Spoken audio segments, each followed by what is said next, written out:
जय हिंद दोस्तों, आज की वीडियो में हम लोग वाईसीटी का एक रैपिड फायर रिवीजन के तौर पे यानी कि जो जितने सारे बीपीएससी के क्वेश्चन है वो वन लाइनर फॉर्मेट में दिया रहता है। तो आज के वीडियो के माध्यम से हम लोग यानी कि अगर इसका अध्ययन ही करेंगे लोग तो शॉर्ट टाइम में भी रिवीजन करेंगे लोग और एक वीडियो के माध्यम से एक सब्जेक्ट फाइनल किया जाएगा। जैसे एक वीडियो में आपका पूरा इतिहास, एक वीडियो में पूरा ज्योग्राफी और एक वीडियो में आपका पूरा साइंस रहेगा। तो चलिए शुरू करते हैं लोग। सबसे पहले प्राचीन इतिहास की बात करते हैं लोग और इसमें पहला लेसन क्या कर रहा है कि प्राग ऐतिहासिक काल। इसमें हमें ज्यादा व्याख्या नहीं करेंगे, जिनको व्याख्या देखना होगा घटना चक्र का बुक अपलोड है, आप व्याख्या के साथ उस वीडियो को देख सकते हैं। यहाँ पे शॉर्ट टाइम रिवीजन के लिए यह वीडियो हम बना रहे हैं। तो पहला क्वेश्चन कर रहा है कि प्राचीन पुरातात्विक स्थल कालीबंगन, कालीबंगा या कालीबंगन यह कहाँ पे स्थित है? तो यह राजस्थान राज्य में स्थित है। कहाँ पे? यह राजस्थान राज्य में है। नेक्स्ट है कि प्रथम मानव जीवाश्म में, प्रथम मानव जीवाश्म में भारत में डैश से प्राप्त हुआ था।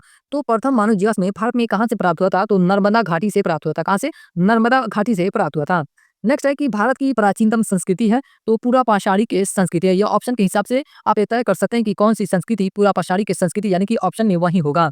नेक्स्ट क्वेश्चन है कि भारत में विश्वविख्यात शैल चित्रकला स्थल स्थित है। तो यह कहाँ पे स्थित है? भीमबेटका मध्य प्रदेश में स्थित है। कहाँ पे? भीमबेटका मध्य प्रदेश में स्थित है। नेक्स्ट है कि प्रथम मनके के निर्माण का प्रमाण प्राप्त हुआ है। तो कहाँ से प्राप्त हुआ है? तो पाटन या पाटने से प्राप्त हुआ है। नेक्स्ट क्वेश्चन है कि चिरांदी पुरास्थल पर प्राचीनतम डैश के अवशेष मिले हैं। तो इसका किसका अवशेष मिला है? तो नौपाषाणी के संस्कृति का अवशेष मिला है। किसका? नौपाषाणी के संस्कृति का अवशेष मिला है चिरांद पुरास्थल पे। नेक्स्ट क्वेश्चन है कि जिस काल में जिस काल में कृषिकर्म का प्रादुर्भाव यानी कि उसका शुरुआत हुआ वह कहलाता है वह नवपाषाण काल में। नवपाषाण काल में ही कृषि की शुरुआत होती है। दमदमा पूरा स्थल स्थित है। जो दमदमा है वह कहाँ पे स्थित है? तो वह उत्तर प्रदेश में स्थित है। भारत में पशुपालन एवं कृषि के प्राचीनतम साक्ष्य प्राप्त हुए हैं। तो यह कहाँ से प्राप्त हुए हैं? तो यह मेहरगढ़ से प्राप्त हुए हैं। नेक्स्ट है कैल्कोलिथिक या चैल्कोलिथिक युग कहा जाता है। तो किसे कहा जाता है? ताम्रपाषाण युग यानी कि कॉपर एज को कैल्कोलिथिक युग कहा जाता है। उसके बाद यहाँ पे हम लोग का पहला लेसन समाप्त होता है और दूसरे लेसन की ओर बढ़ते हैं लोग, जिस लेसन का नाम क्या है? सेंदो सभ्यता यानी कि सिंधु घाटी सभ्यता। इसमें मोहनजोदड़ो है यानी कि मोहनजोदड़ो की स्थिति पूछ रहा है कि मोहनजोदड़ो कहाँ पे है? तो अभी वर्तमान में यह पाकिस्तान में स्थित है। हड़प्पा का उत्खनन किया गया था। तो हड़प्पा का उत्खनन 1921 ईस्वी में किया गया था। 1921 ईस्वी में किया गया था और किसके द्वारा किया गया था? तो दयाराम शाहनी के द्वारा किया गया था। प्राक सैंधव काल के डैश पुरास्थल से हल द्वारा जुताई के प्रमाण प्राप्त हुए। तो यह कहाँ से प्राप्त हुआ है? तो यह कालीबंगा से प्राप्त हुआ है। नेक्स्ट है हड़प्पीय संस्कृति सेंधो संस्कृति के उपकरण निर्मित थे। तो यह किससे? धातु से निर्मित थे। तो तांबा यानी कि तांबा या कांसे से निर्मित होते थे। नेक्स्ट है कि आईआईटी खड़गपुर के अध्ययन दल की रिपोर्ट के अनुसार लगातार डैश वर्षों तक ना के बराबर वर्षा का होना सिंधु घाटी सभ्यता के पतन का कारण रहा था। तो कितने वर्षों तक यहाँ पे बारिश नहीं होता? तो 900 वर्षों तक यहाँ पे बारिश नहीं होता। यह किसके अनुसार? तो यह आईआईटी खड़गपुर के अध्ययन के अनुसार। नेक्स्ट है कि सिंधु घाटी सभ्यता की सबसे महत्वपूर्ण विशेषता है। तो जो सिंधु घाटी सभ्यता की महत्वपूर्ण विशेषता थी वहाँ की नगर नियोजन प्रणाली वहाँ की सबसे महत्वपूर्ण विशेषता थी। सिंधु घाटी सभ्यता की प्रकृति क्या थी? यह नगरीय सभ्यता थी। यह प्रकृति इसकी कैसी थी? तो यह एक प्रकार की नगरीय सभ्यता थी। वह हड़प्पाकालीन स्थल जहाँ से हल का टेराकोटा प्राप्त हुआ। तो यह बनावली से प्राप्त हुआ है। हड़प्पा और मोहनजोदड़ो के उत्खनन से संबंधित थे। कौन कौन से संबंधित थे? आपका आर.डी. बनर्जी यानी कि राखलदास बनर्जी इससे संबंधित थे, यानी कि मोहनजोदड़ो से संबंधित थे। दयाराम शाहनी हड़प्पा से संबंधित थे। के.एन. दीक्षित भी संबंधित थे और एम.एस. वत्स से भी संबंधित थे, यानी कि माधव स्वरूप वत्स भी संबंधित थे। हड़प्पा का बंदरगाह कहाँ से प्राप्त हुआ था? यानी कि कहाँ पे था हड़प्पा का बंदरगाह? यह लोथल में था। सिंधु सभ्यता से संबंधित पुरातात्विक स्थल सभ्यता से संबंधित पुरातात्विक स्थल लोथल डैश से नदी के तट पर स्थित है। तो यह भोगवा नदी के तट पर स्थित है। जो लोथल है यह किस नदी के तट पर स्थित है? तो यह भोगवा नदी के तट पर स्थित है। हड़प्पा में एक उन्नत जल प्रबंधन प्रणाली का पता चलता है। तो यह कहाँ से पता चलता है? तो यह धौलावीरा से पता चलता है। हड़प्पा में मिट्टी के बर्तनों पर सामान्यतः उपयोग हुआ था। किस रंग का? तो लाल रंग का उपयोग किया जाता था। सिंधु सभ्यता डैश युग के अंतर्गत आती है। तो सिंधु सभ्यता जो है वो आदि ऐतिहासिक काल के अंतर्गत आती है। किस काल के अंतर्गत? आदि ऐतिहासिक काल के अंतर्गत आती है। हड़प्पनों का व्यापारी के संबंध था, यानी कि जो हड़प्पा के लोग थे उनका व्यापारी के संबंध किससे देश से होता था? तो मेसोपोटामिया के साथ इनका व्यापार होता था। सिंधु घाटी के लोग शाकाहारी और मांसाहारी दोनों प्रकार के थे। चनहुद्रो हड़प्पा संस्कृति से संबंधित एक स्थल है जो स्थित है। तो चनहुद्रो वर्तमान में कहाँ पे स्थित है? यह सिंध में स्थित है। नेक्स्ट लेसन है वैदिक सभ्यता। अगला लेसन का नाम क्या है? वैदिक सभ्यता। वेदों का प्राचीनतम, वेदों में प्राचीनतम है तो सबसे प्राचीन वेद कौन सा है? तो ऋग्वेद है। पुरुषार्थ कितने हैं? तो पुरुषार्थों की संख्या 4 है। गायत्री मंत्र डैश से पुस्तक में मिलता है, तो जो गायत्री मंत्र है उसका वर्णन यानी कि गायत्री मंत्र किस पुस्तक में है? तो यह ऋग्वेद में है। किसमें? यह ऋग्वेद में है। यज्ञ हेतु 7 प्रकार के पुरोहितों का वर्णन मिलता है, तो यह किस वेद में मिलता है? 7 प्रकार के पुरोहितों का वर्णन तो यह ऋग्वेद में मिलता है। वेदों की संख्या कितनी है? तो वेदों की संख्या 4 है। त्रयी का अभिप्राय है। त्रयी का अभिप्राय क्या है? तो इसका अर्थ होता है 3 वेद, और इससे वेद के अंतर्गत यानी कि वेद त्रयी में आपका अथर्ववेद शामिल नहीं होता है। बाकी 3 वेद अथर्ववेद को छोड़कर शामिल होते हैं। प्रसिद्ध 10 राजाओं का युद्ध लड़ा गया था, तो किस नदी के किनारे यह युद्ध लड़ा गया था? तो परुष्णी नदी के किनारे लड़ा गया था। किस नदी के किनारे? परुष्णी नदी के किनारे यह युद्ध लड़ा गया था। ऋग्वेद संहिता का 9वां मंडल, 9वां मंडल पूर्णतः समर्पित है, तो यह 9वां मंडल किससे समर्पित है? सोम और इससे पेय पर नामांकित देवता को समर्पित है। बोगज कोई का महत्व इसलिए है क्योंकि वहां जो अभिलेख प्राप्त हुए हैं उनमें वैदिक देवी एवं देवताओं का वर्णन मिलता है। अछूत की अवधारणा स्पष्ट रूप से उद्धत हुई है। नेक्स्ट क्वेश्चन है कि जो अछूत की अवधारणा है वह स्पष्ट रूप से उद्धत कहाँ पे हुई है? तो धर्म शास्त्रों के समय हुई थी। नेक्स्ट है कि एक वेद जो धार्मिक अनुष्ठान से संबंधित है, वह वेद कौन सा है जो धार्मिक अनुष्ठान से संबंधित है? तो वजुर्वेद जो है, यजुर्वेद या धार्मिक अनुष्ठानों से संबंधित है। वैदिक देवता नहीं थे, तो जो कार्तिकेय थे ये वैदिक देवता नहीं थे। महापुराणों की संख्या कितनी है? महापुराणों की संख्या की बात की जाए तो इनकी संख्या 18 है। नेक्स्ट लेसन है बौद्ध जैन एवं भागवत एवं शैव धर्म। जैन धर्म के 23वें तीर्थंकर कौन थे? तो पार्श्वनाथ थे। त्रिपिटकों का संबंध किस धर्म से? तो इनका संबंध बौद्ध धर्म से है। गौतम बुद्ध ने अपना प्रथम धर्म उपदेश दिया था, तो इन्होंने अपना प्रथम उपदेश कहाँ पे दिया था? तो सारनाथ में दिया था। कहाँ पे दिया था? सारनाथ में इन्होंने अपना पहला उपदेश दिया था। बोध गया में ज्ञान प्राप्ति हुई थी। बोध गया में ज्ञान की प्राप्ति किसे हुई थी? तो गौतम बुद्ध को ज्ञान की प्राप्ति हुई थी। भगवान बुद्ध ने ज्ञान प्राप्त करने के लिए कई वर्षों तक तपस्या और साधना में जीवन व्यतीत किया। तो गया में कहाँ पे इन्होंने किया था? तो गया में इन्होंने तपस्या और साधना में अपना जीवन व्यतीत किया था। बोध गया में महाबोधि मंदिर बनाया गया है, तो गौतम बुद्ध को ज्ञान प्राप्त हुआ था, वहीं पे महाबोधि मंदिर बनाया गया है। तृतीय बौद्ध सभा का सभापतित्व किया गया था, तो किसके द्वारा सभापतित्व किया गया था? मोगली के द्वारा तृतीय बौद्ध संगीति का सभापतित्व किया गया था। नेक्स्ट क्वेश्चन है कि तृतीय बौद्ध संगीति आयोजित हुई थी। तृतीय बौद्ध संगीति का आयोजन कहाँ पे हुआ था? तो इसका आयोजन पाटलिपुत्र में किया गया था। प्रथम बौद्ध सभा आयोजित हुई थी, तो यह राजगिरी में आयोजित की गई थी प्रथम बौद्ध सभा को। वह शासक जिसने चतुर्थ बौद्ध संगीति कश्मीर में आयोजित की थी, तो किसके द्वारा इसका आयोजन किया गया था? चतुर्थ बौद्ध संगीति का तो कनिष्क के द्वारा इसका आयोजन किया गया था कुंडलवन कश्मीर में। चौथी बौद्ध संगीति बुलाई गई थी कनिष्क के द्वारा। किसके द्वारा? कनिष्क के द्वारा चौथी बौद्ध संगीति बुलाई गई थी।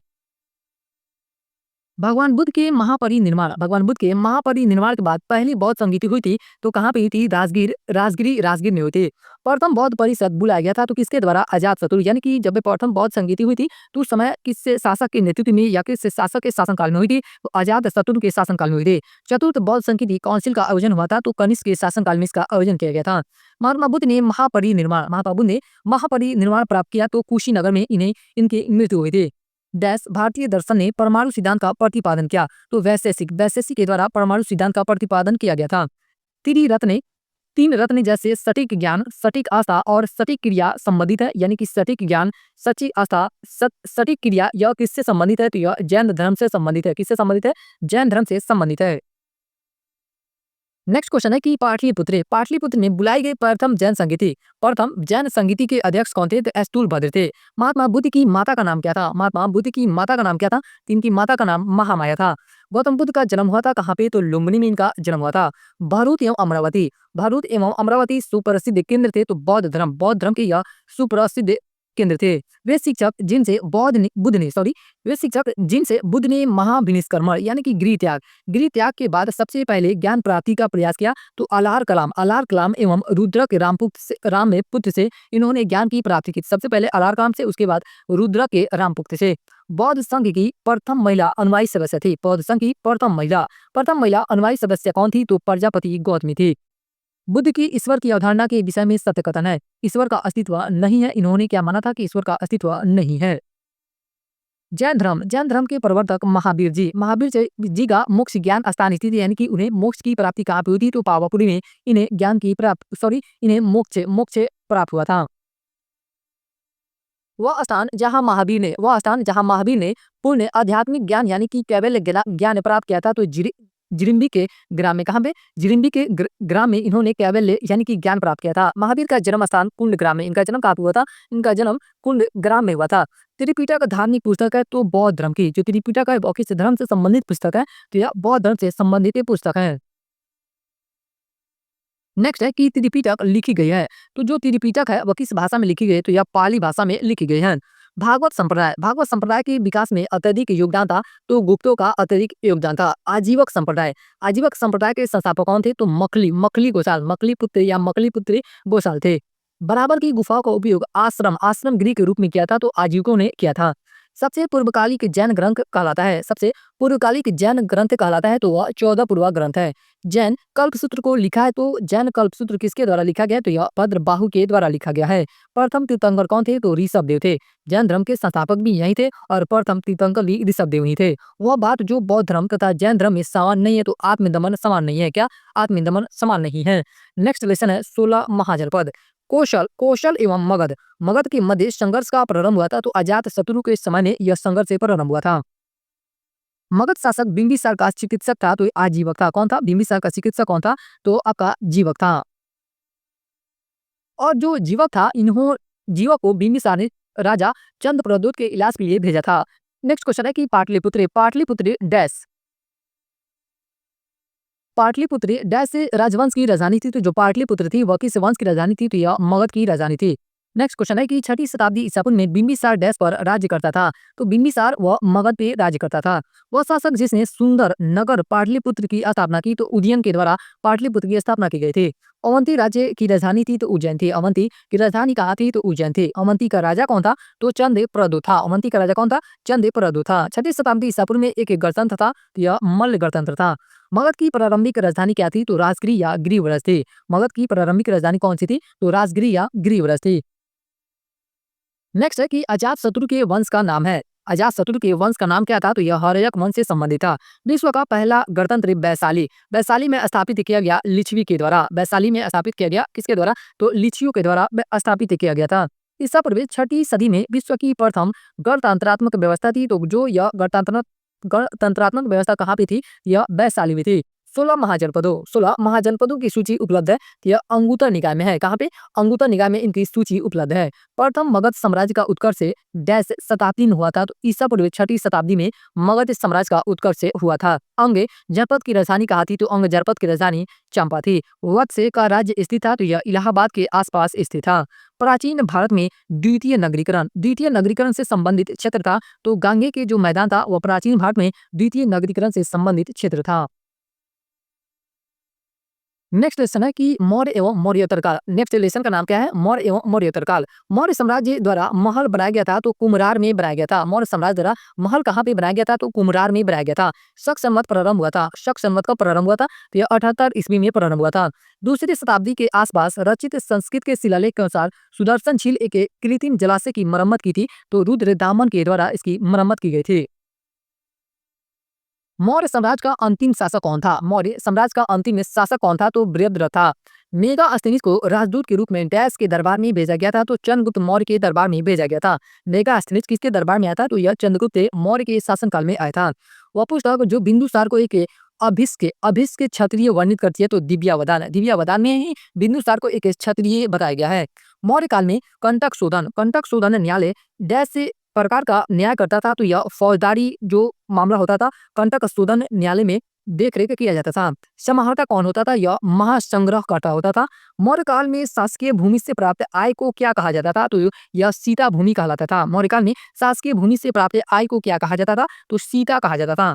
मौर्य काल में शिक्षा का सर्वाधिक प्रसिद्ध केंद्र था तक्षशिला था। मौर्य काल में शिक्षा का सर्वाधिक प्रसिद्ध केंद्र कौन था? तो यह तक्षशिला था। कौटिल्य का अर्थशास्त्र विभाजित है। तो यह 15 अधिकरणों में विभाजित है। वह शिलालेख जिसमें अशोक ने त्रिरत्न में अपना विश्वास प्रकट किया है। तो यह भाब्रू शिलालेख में यह यानी कि त्रिरत्न की चर्चा मिलती है या त्रिरत्न में अपना विश्वास प्रकट किया है। वह स्तंभ जिसमें अशोक ने स्वयं को मगध का सम्राट बताया, तो यह भाब्रू स्तंभ में बताया गया है अशोक के द्वारा स्वयं को मगध का सम्राट है। अशोक के शिलालेखों यानी कि इंस्क्रिप्शन में प्रयुक्त भाषाएं, तो यह प्राकृत भाषा में लिखा गया था। अशोक के ब्राह्मी अभिलेखों को सर्वप्रथम जेम्स प्रिंसप के द्वारा पढ़ा गया था। किसके द्वारा? जेम्स प्रिंसप ने पढ़ा था।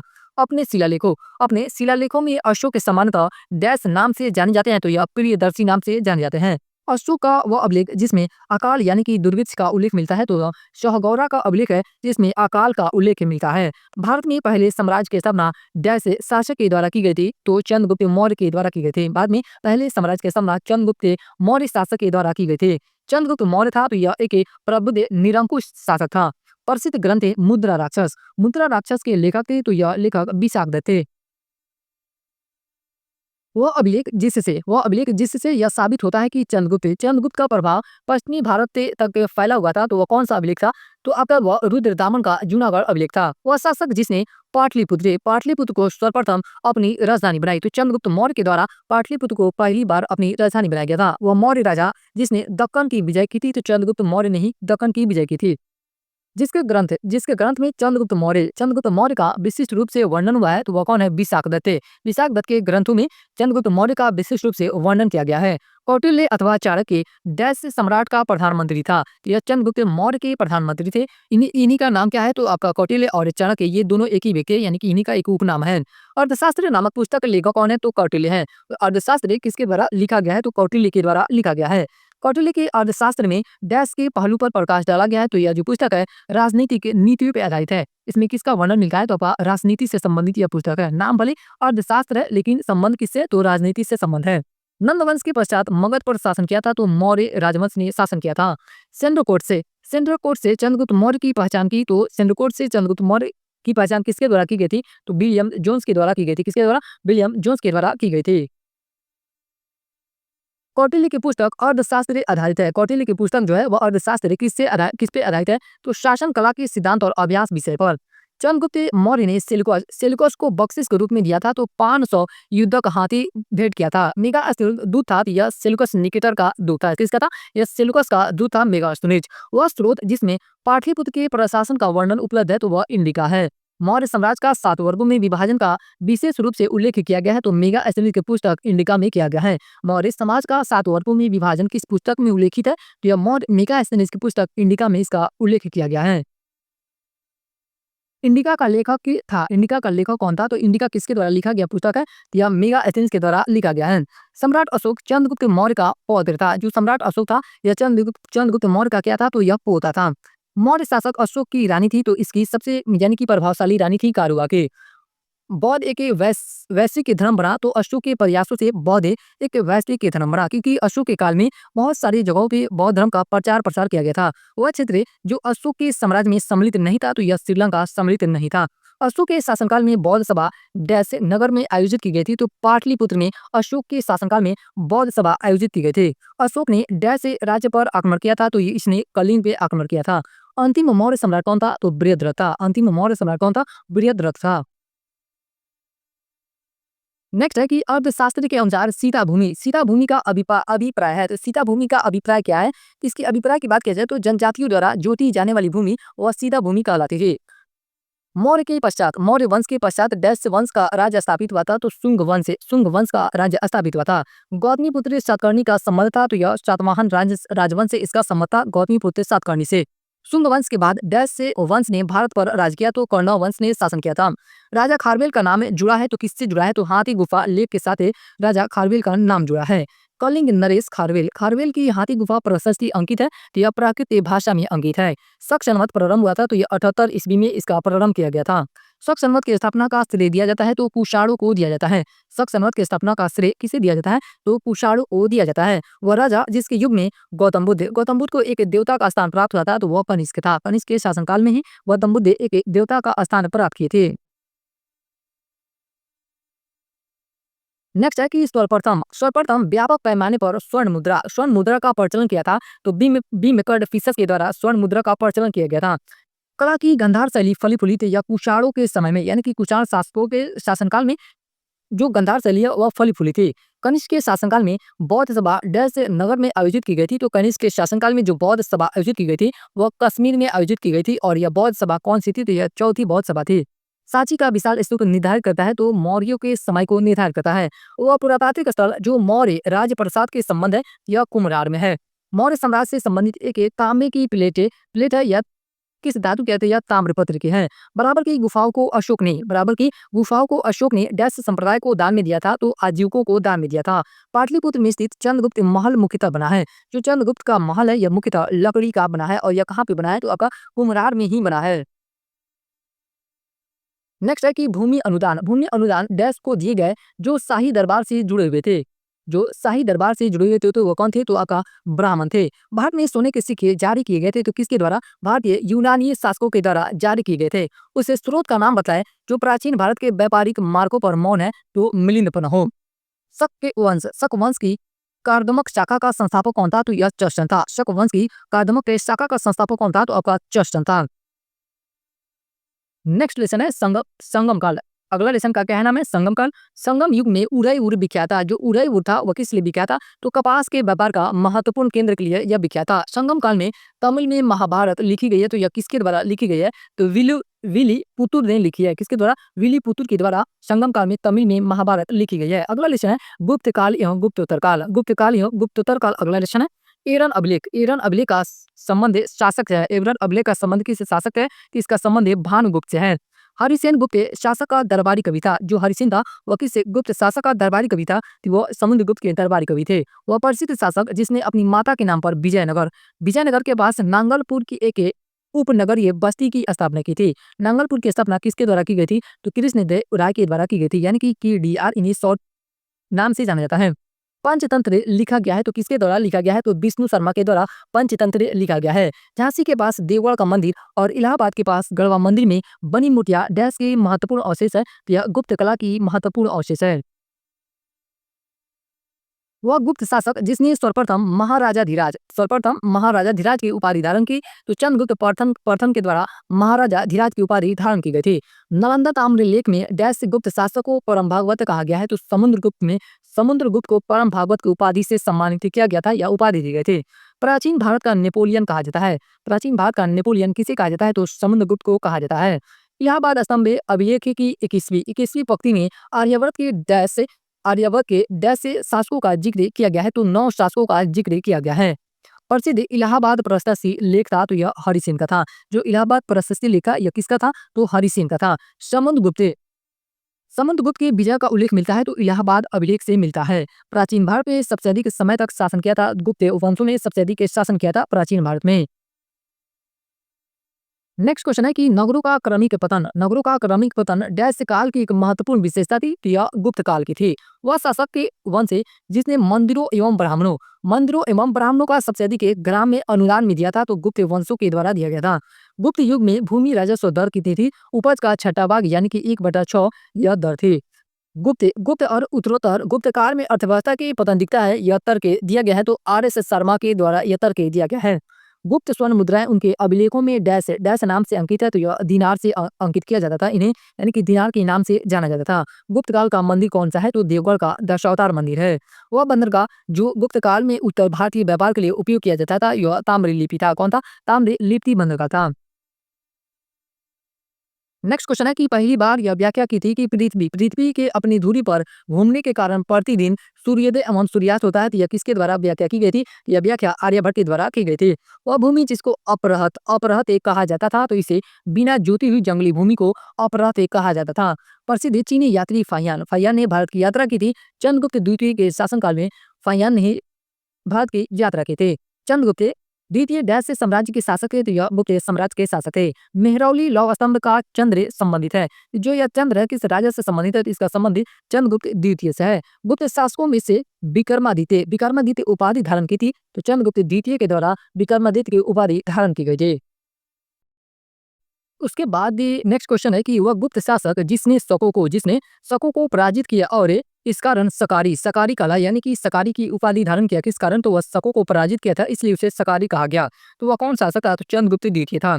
3 प्रसिद्ध बंदरगाहों सोपारा, काम्बे और भड़ौच को गुप्त साम्राज्य में मिलाया था, तो किसने मिलाया था? चंद्रगुप्त चंद्रगुप्त विक्रमादित्य के द्वारा इन तीनों बंदरगाहों को गुप्त साम्राज्य में मिलाया गया था।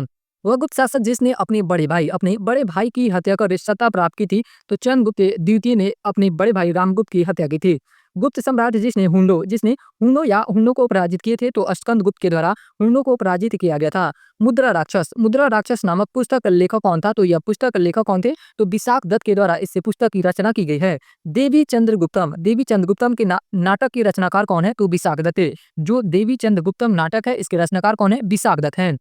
12 प्रकार की भूमि का वर्णन किया गया है, तो किस पुस्तक में या किस रचना में किया गया है? तो अमरकोश में 12 प्रकार की भूमि का वर्णन किया गया है। आयुर्वेद के प्रसिद्ध ग्रंथ अष्टांग हृदय के रचनाकार कौन है? तो वाग्भट है। वह कवि जिसने कुमार संभव में महाकाव्य लिखा, तो कालिदास के द्वारा कुमार संभव महाकाव्य लिखा गया है। नेक्स्ट क्वेश्चन है कि ताम्रपत्र लेख दर्शाते हैं कि प्राचीन काल में बिहार के राजाओं का संपर्क था। बिहार के राजाओं का संपर्क कहाँ से था? तो जावा सुमात्रा के राजाओं से था, यानी कि जावा सुमात्रा से इनका संपर्क था। कर्नाट वंश का संस्थापक कौन था? तो इसके संस्थापक नान्यदेव थे।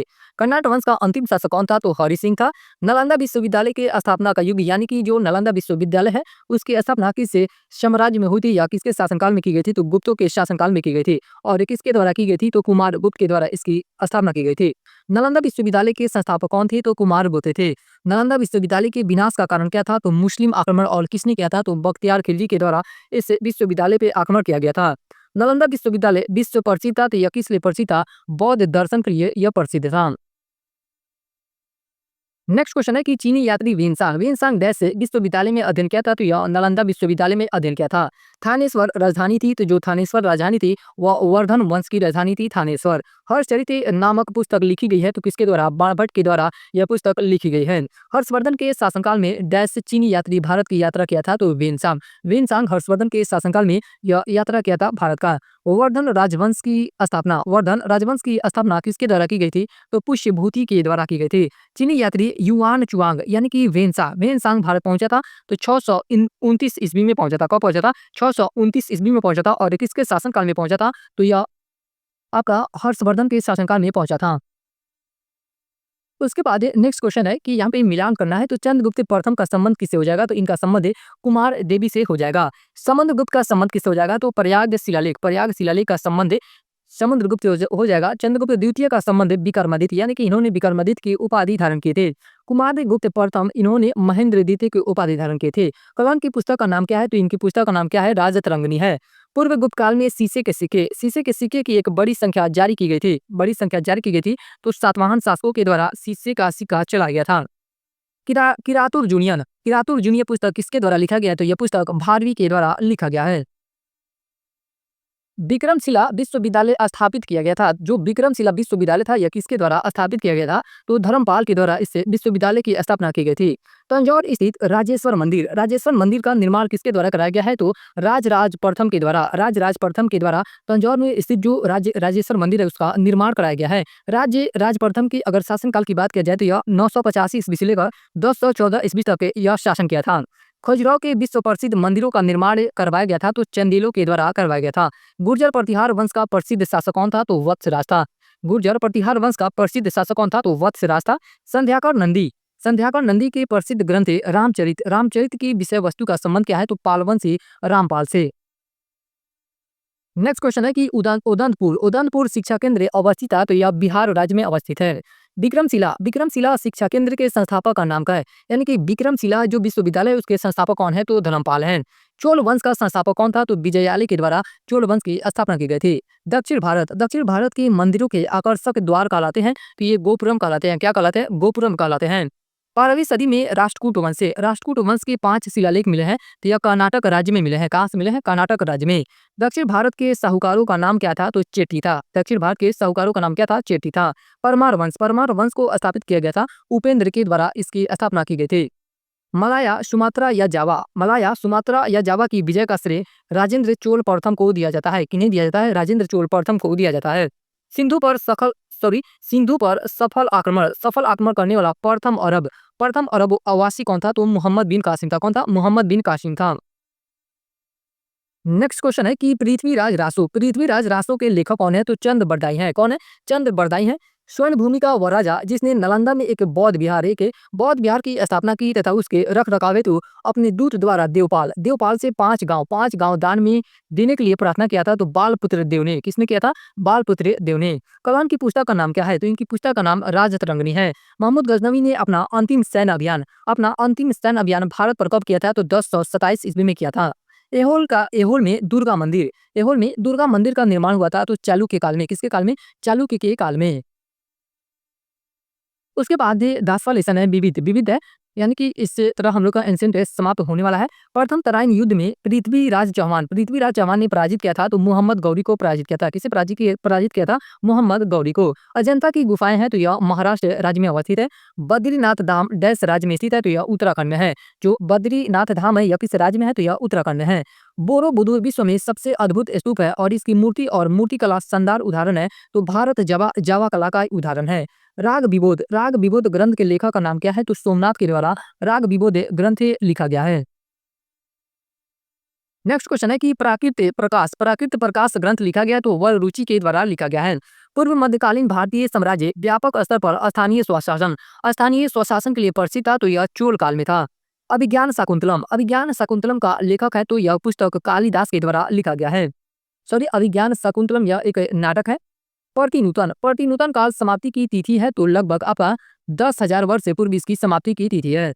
द्वितीय नगरीकरण में डैश धातु का प्रमुख योगदान था? तो लोहा का था। द्वितीय नगरीकरण में लोहा धातु का प्रमुख योगदान था। भारत के प्राचीनतम सिक्के हैं तो आहत सिक्के हैं। जो आहत सिक्के हैं यह भारत के प्राचीनतम सिक्के हैं।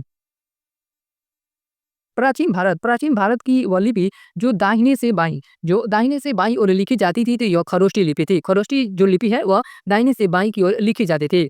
प्राचीन भारतीय शिक्षा व्यवस्था में शिष्य डैश शब्द से शिक्षा आरंभ करते थे तो उस शब्द से शिक्षा आरंभ करते थे। विश्व का सबसे ऊंचा कहा जाने वाला विश्व शांति स्तूप कहाँ पे है? तो यह विश्व शांति स्तूप बिहार में कहाँ पे है? तो बिहार के राजगीर में स्थित है। विश्व शांति स्तूप कहाँ पे है? तो यह बिहार के राजगीर में स्थित है।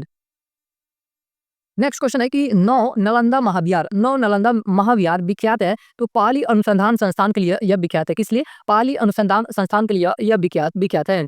बौद्ध हिंदू एवं जैन शैलकृत गुफाओं का एक साथ विद्वान है तो यह एलोरा की गुफाओं में एक साथ इन तीनों धर्मों का शैलकृत गुफा विद्वान है। शैल चित्रों में अलंकृत बाघ गुफाएं पर्वत श्रेणी में पाई जाती है। डैश यानी कि यह जो बाघ की गुफा है यह किस पर्वत श्रेणी में पाई जाती है? तो यह विंध्याचल पर्वत श्रेणी में पाई जाती है। शाक्य वंशियों द्वारा बनाया गया बौद्ध स्तूप स्थित है। यह पिपराहवा में स्थित है। चीनी यात्री शुंगयुन ने भारत की यात्रा की थी तो 515 ईस्वी से लेकर 520 ईस्वी के मध्य में इसने यात्रा की थी। स्वप्न वासवदता के लेखक कौन है? तो यह पुस्तक भास के द्वारा लिखा गया है। धर्मशास्त्रों में भू राजस्व की दर है तो यह 1/6 बताई गई है।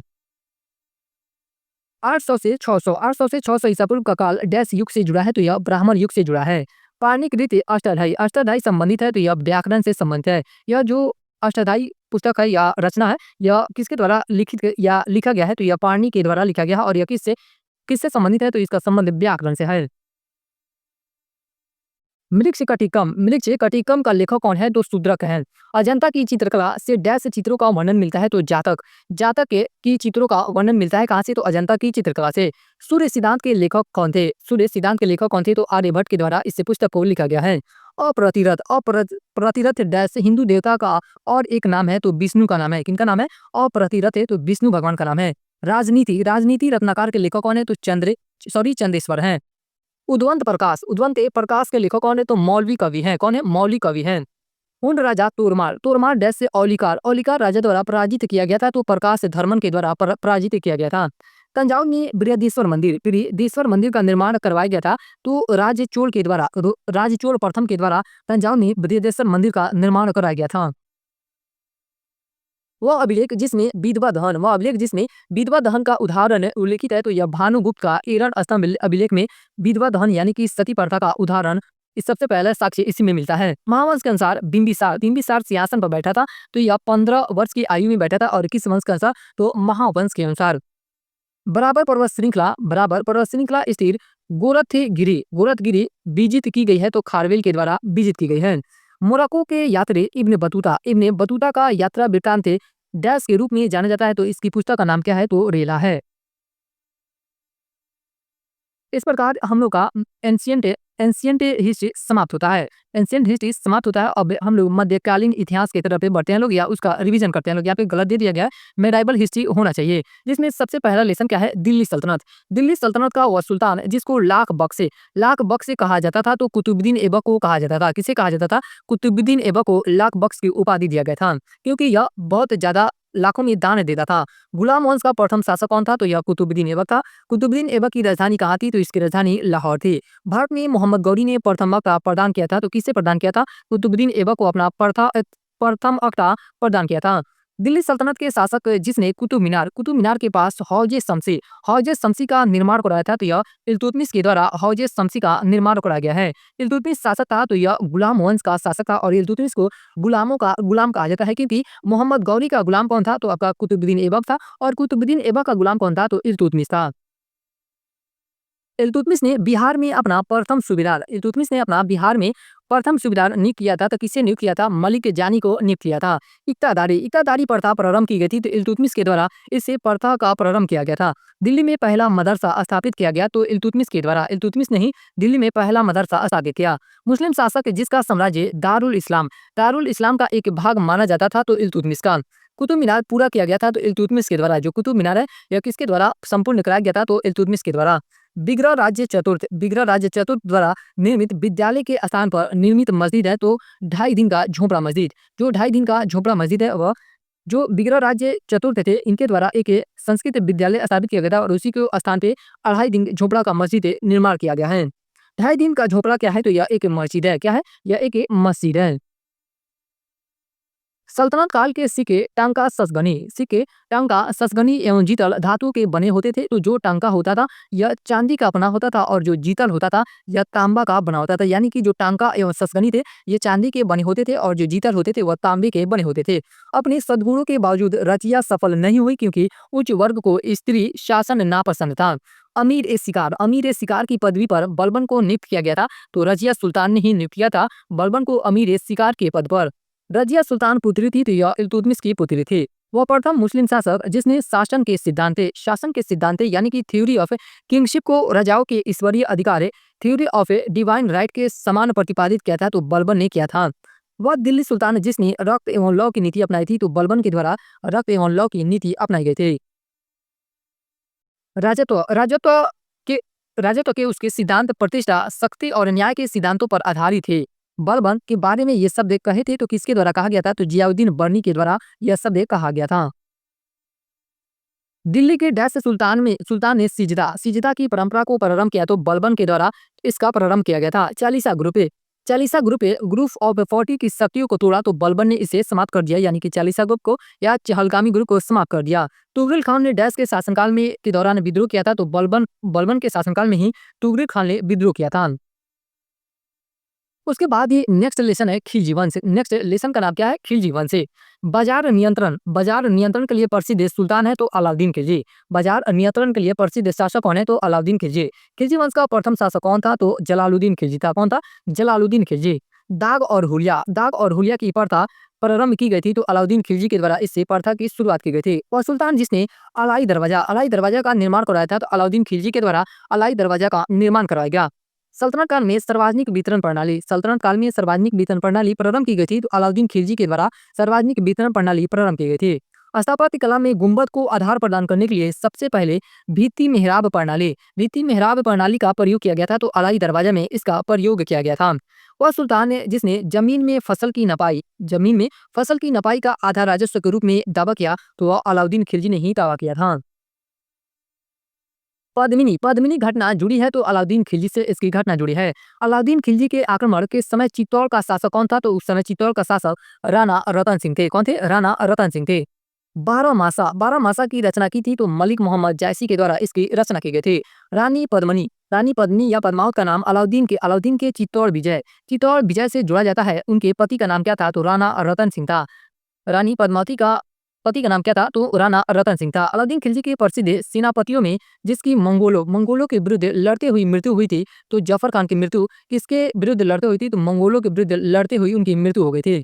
अलाउद्दीन खिलजी द्वारा द्वार समुद्र की विजय के लिए नियुक्त किया गया था, तो मलिक काफूर को नियुक्त किया गया था। अलाउद्दीन खिलजी के आक्रमण के समय देवगिरी का शासक था, तो रामचंद्र देव था। कौन था? रामचंद्र देव देवगिरी का शासक था।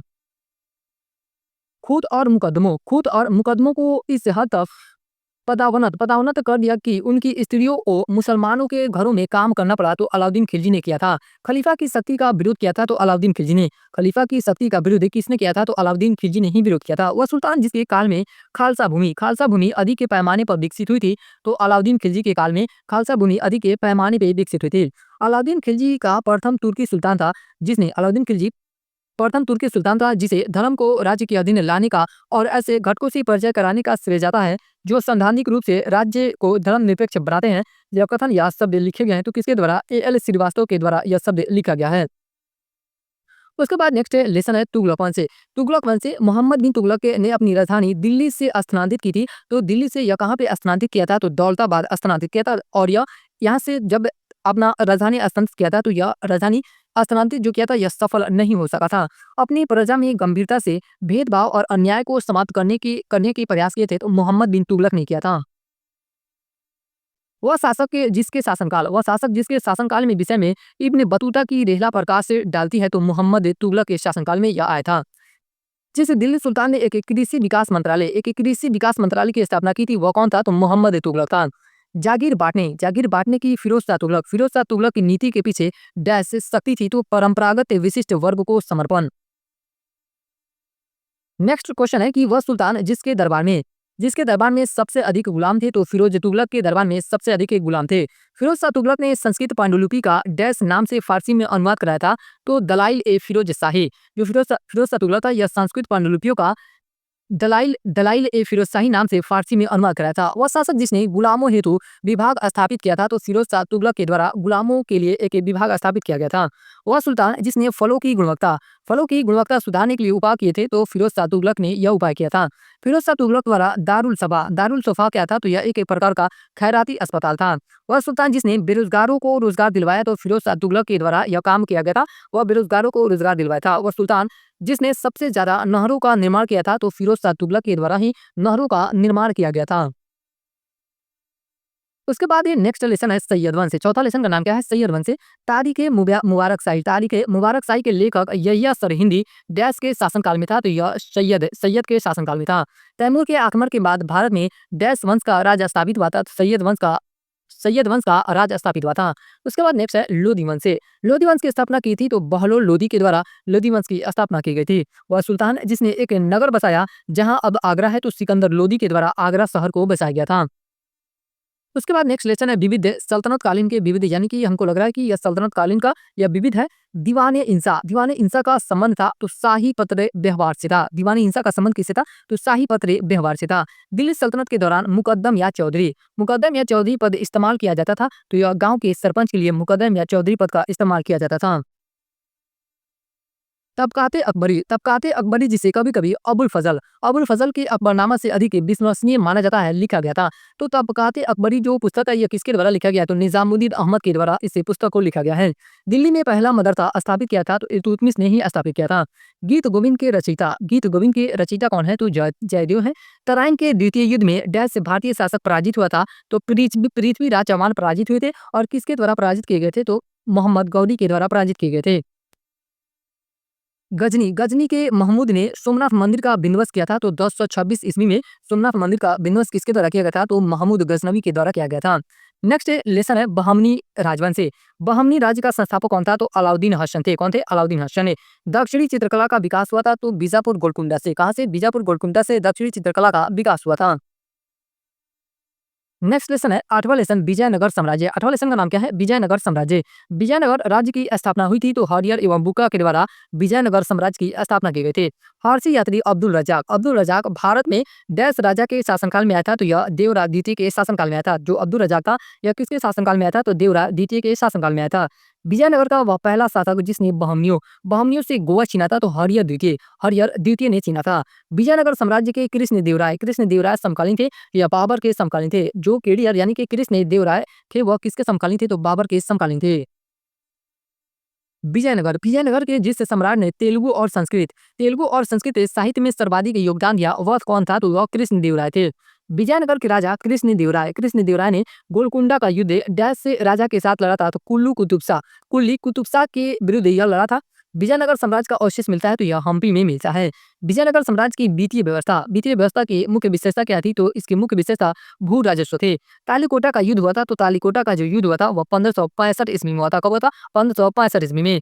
नेक्स्ट क्वेश्चन है 15वीं और 16वीं शताब्दी का धार्मिक आंदोलन। निजामुद्दीन औलिया डैश सूफी संप्रदाय के अनुयायी थे। तो ये चिश्ती संप्रदाय या चिश्ती सूफी संप्रदाय के अनुयायी थे।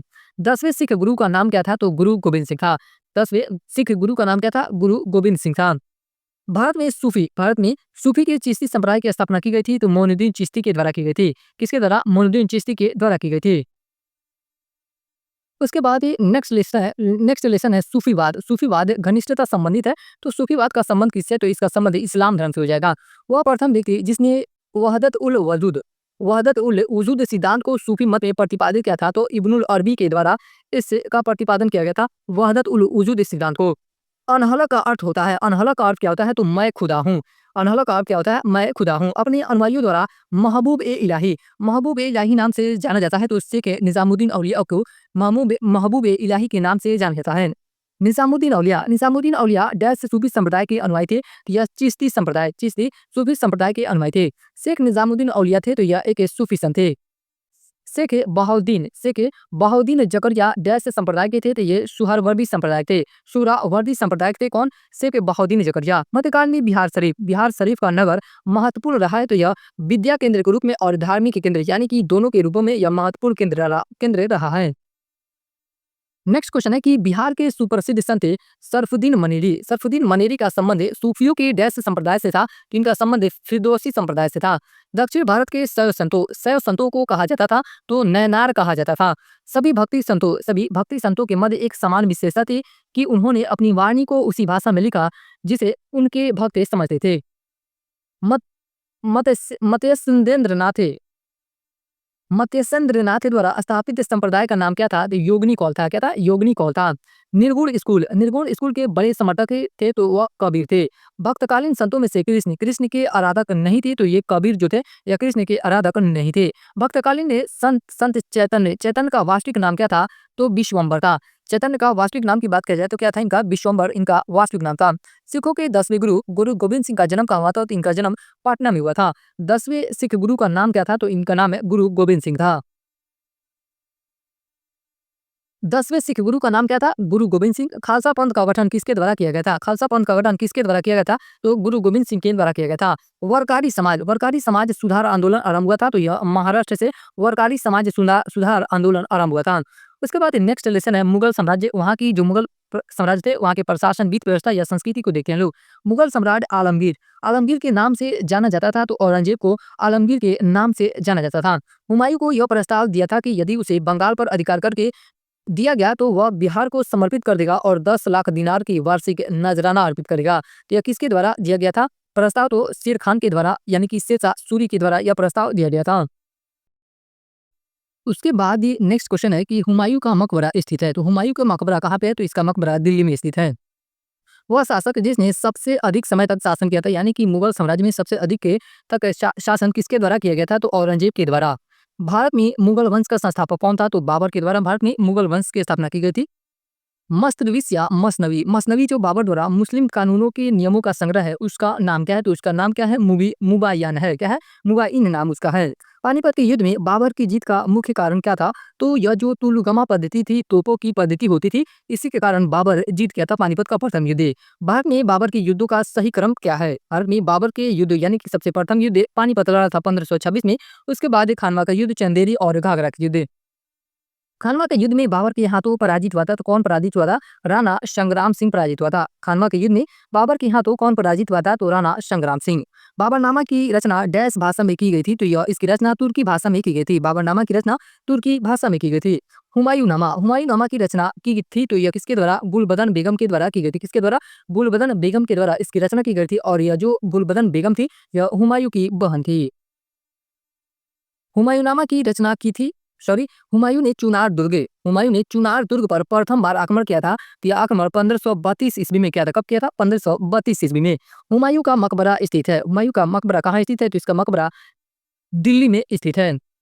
26 जून 1539 को शेर शाह और हुमायूं के बीच युद्ध लड़ा गया था। तो चौसा में लड़ा गया था और इसे चौसा के युद्ध के नाम से भी जाना जाता है, जो 1539 में हुआ था। वह सुल्तान जिसने पहले हजरत आला की उपाधि अपनाई और बाद में सुल्तान की उपाधि। यह जो हजरत आला है यह इंपॉर्टेंट है। और यह हजरत आला की उपाधि किसके द्वारा अपनाई गई थी? तो शेर शाह सूरी के द्वारा अपनाई गई थी। किसके द्वारा? शेर शाह सूरी के द्वारा इस उपाधि को अपनाई गई थी। वह शासक जिसने अपनी सैन्य टुकड़ियों को 200, 250 एवं 500 की इकाइयों में विभाजित किया। तो इस्लाम शाह के द्वारा 200, 250 एवं 500 की इकाइयों में सैन्य टुकड़ियों को विभाजित किया गया था।